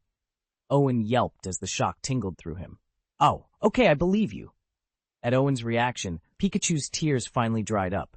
With a relieved squeak, he flopped into Owen's arms, his fur sparking faintly as he nuzzled closer. High above them, Mewtwo and Dragonite drifted on a cushion of wind. As Pikachu's aura flickered and calmed, Mewtwo reached out in telepathy to Dragonite. Nearby, Mew floated closer, her big eyes unreadable as she tilted her head. "Meow. Is this really entertaining?" Mewtwo sensed her boredom. Telepathically, he responded to both companions, "Then don't play." The game was over. Mewtwo hovered silently for a moment, then acknowledged something Owen had shown them. In this world, humans and Pokémon could truly stand as partners. There was purpose here, something beyond battle and power, and that, Mewtwo realized, was reason enough for their existence. Mewtwo tucked away the now incapacitated Dragonite and turned to face the remaining trainers, whose eyes were wide with fear and uncertainty. Its gaze grew distant, and a ripple of psychic energy pulsed outward. Within seconds, every human and Pokémon in the hall, save for Pikachu and its trainer Owen, staggered and collapsed. Mewtwo drifted among them, quietly wiping the last minute from their memories. Once the others lay unconscious, Mewtwo summoned the injured Golduck, Charizard, and Gyarados back to its side. It glanced at Mew and spoke without moving its lips. "I need your help. Heal them." Mew's eyes went wide. "Mew!" Despite its shock, Mew knew better than to refuse. It flitted between the three wounded Pokémon, showering each with shimmering life drops. Burns closed, bruises faded, and broken feathers and scales knitted themselves whole, all in the span of moments. When the trio stood fully restored, Mewtwo gestured and returned them to their trainers, the hefty gentleman who had commanded Charizard and young Ji, whose Gyarados had fought so bravely. Just then, Dragonite swooped back in, a battered travel bag dangling from one claw. It paused at the doorway, surveying the disordered hall with a satisfied smirk, as if to say, "All in a night's work." Owen watched as Mewtwo completed the last of his orders and gave a small nod. "All right, Dragonite, send them all back now." Dragonite obliged, lifting one Pokémon in each claw before vanishing in a flash to the human's designated gathering area. With the game over, Dream padded forward and looked up at Mewtwo with wide, imploring eyes. "Yao Mwao? Are you heading to the breeding house now?" Mewtwo gave a curt nod. "Yes, I need to escort Dragonite there." Dream's tail curled anxiously. "Yao Mwao! Then, can I come too? Please?" Mewtwo arched an eyebrow.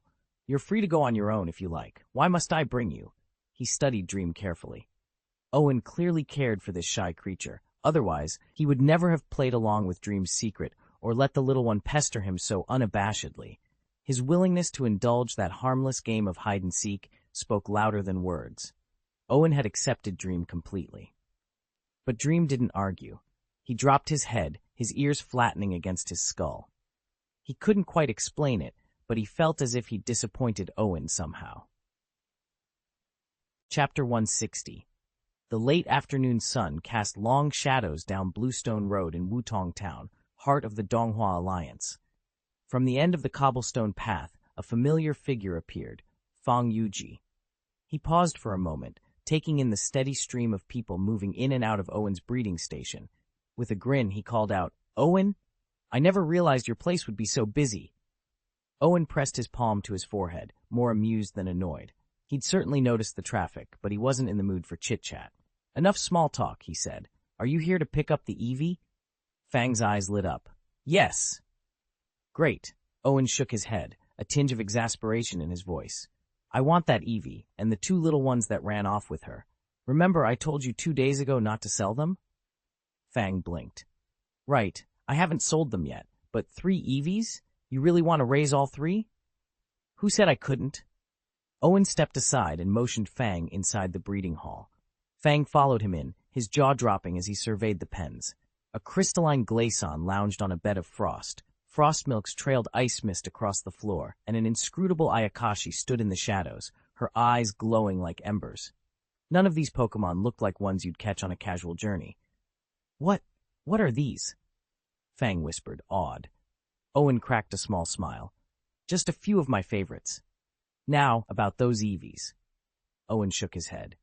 I've made up my mind. I'm not going out as a traveling trainer. I want to stay here and manage the breeding center full-time. Fang Yuji laughed. Why not? Eevee is still one of the hottest Pokémon around. As long as you've got a spotless record, no abandoning your Pokémon, you can definitely raise a handful of Eevees. When I was journeying through Johto, I met a trainer who had 5 or 6. Each one had evolved differently. He told me he was trying to collect every single evolution. Without missing a beat, Fang Yuji launched into story after story from his travels. Close calls with wild Gyarados, midnight raids on Team Rocket outposts, and encounters with rare regional forms. To him, it felt like a genuine shame that Owen, whom he'd admired since they were kids, had no intention of becoming a professional trainer. They reached the living room and saw Eevee stretched out on the sofa, engrossed in an anime playing on Rotom's built-in TV screen. As soon as it noticed Owen stepping in, it hopped up and padded toward him, then froze the instant it registered Fang Yuji standing behind him. Instantly on its best behavior, the little Pokémon sat up straight, tail wagging politely. Owen settled onto the sofa and gently lifted the trembling Eevee into his arms. Softly, he coaxed. There you go. Once you've captured 3 Eevees, just bring them to me. Okay, huh? Fang Yuji agreed before he even realized it. Instantly, he chastised himself inwardly. Why had he nodded so quickly? But the words were already spoken, and he couldn't take them back. He sighed under his breath. Then an idea struck him. With feigned nonchalance, he perched on the sofa opposite Owen and let a playful gleam enter his eyes. Hey, Owen, why don't I show you some of the friends I met on my journey? He retrieved a handful of Pokeballs from his belt and slipped them open one by one. The first release was Flareon, Owen's very first Pokémon. In a flash of red light, the majestic flame fox appeared, settling gracefully on the couch beside them. Its vibrant orange-red fur rippled as it moved, and its thick golden-yellow mane and tail glowed like embers. Deep, coal-black eyes watched them both with calm intelligence. Seeing Flareon there in living color, Owen suddenly remembered a popular illustration that had once circulated all over the internet, an image that captured the fiery grace of this very Pokémon. Owen had discovered one of the simple joys of owning a Flareon. By setting a small fan in front of it, he could turn its fiery breath into an efficient space heater during winter. In the summer, he'd do the same trick with an Ice-type Eevee, producing a blast of frosty air cooler than any air conditioner. He'd even experimented with an Ice Vulpix once, and the results were spectacular. Today, Owen was examining Fang Yuji's Flareon on his Pokénav. Name Flareon. Gender, male. Ability, Flash Fire. Nature, hardy individual Vivs. HP 24, Attack 31, Special Attack 28, Defense 26, Special Defense 25, Speed 25. Level 60 moves.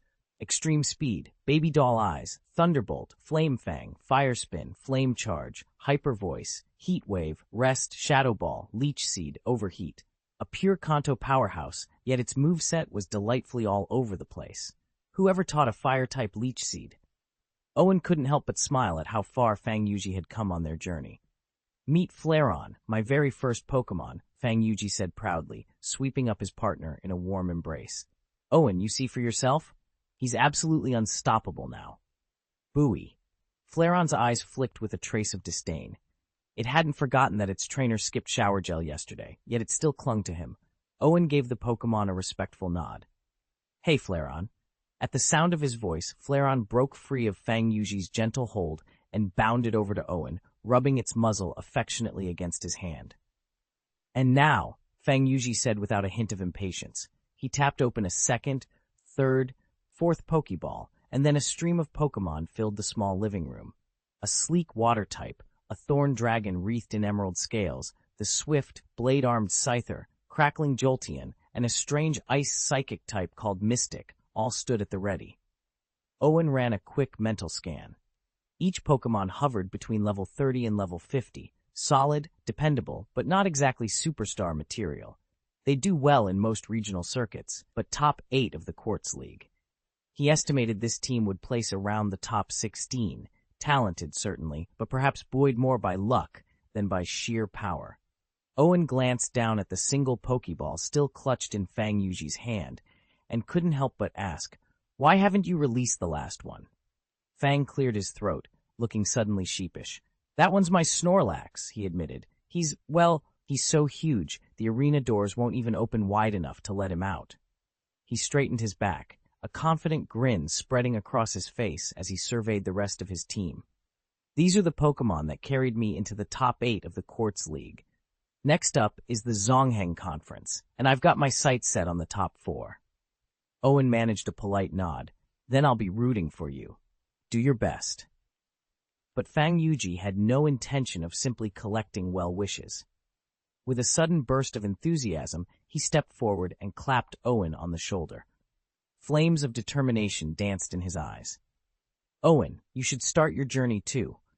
You might not reach the same heights as quickly as I did, but with your talent and drive, there's no limit to how far you can go. Imagine the battles you'll fight, the friends you'll make, the strength you'll gain." He paused, letting the words hang in the air. Owen felt a spark of excitement ignite in his chest. Maybe Fang was right. Maybe it was time to step out of the stands and onto the path of a professional trainer. "At your current rank, Owen, it's only a matter of time before we stand side by side at the Zongheng Conference and challenge the Fengyang champion together." Owen opened his mouth, but no words came out. Before he could think of a response, a soft voice drifted in from behind. "Sarah?" They hadn't bothered to lower their voices, and in the kitchen, Gardevoir, who was carefully shaping energy blocks, overheard every syllable. Normally, she paid little attention to idle chatter, but now she froze in place. Sarah was actually trying to talk Owen out of running the breeding house?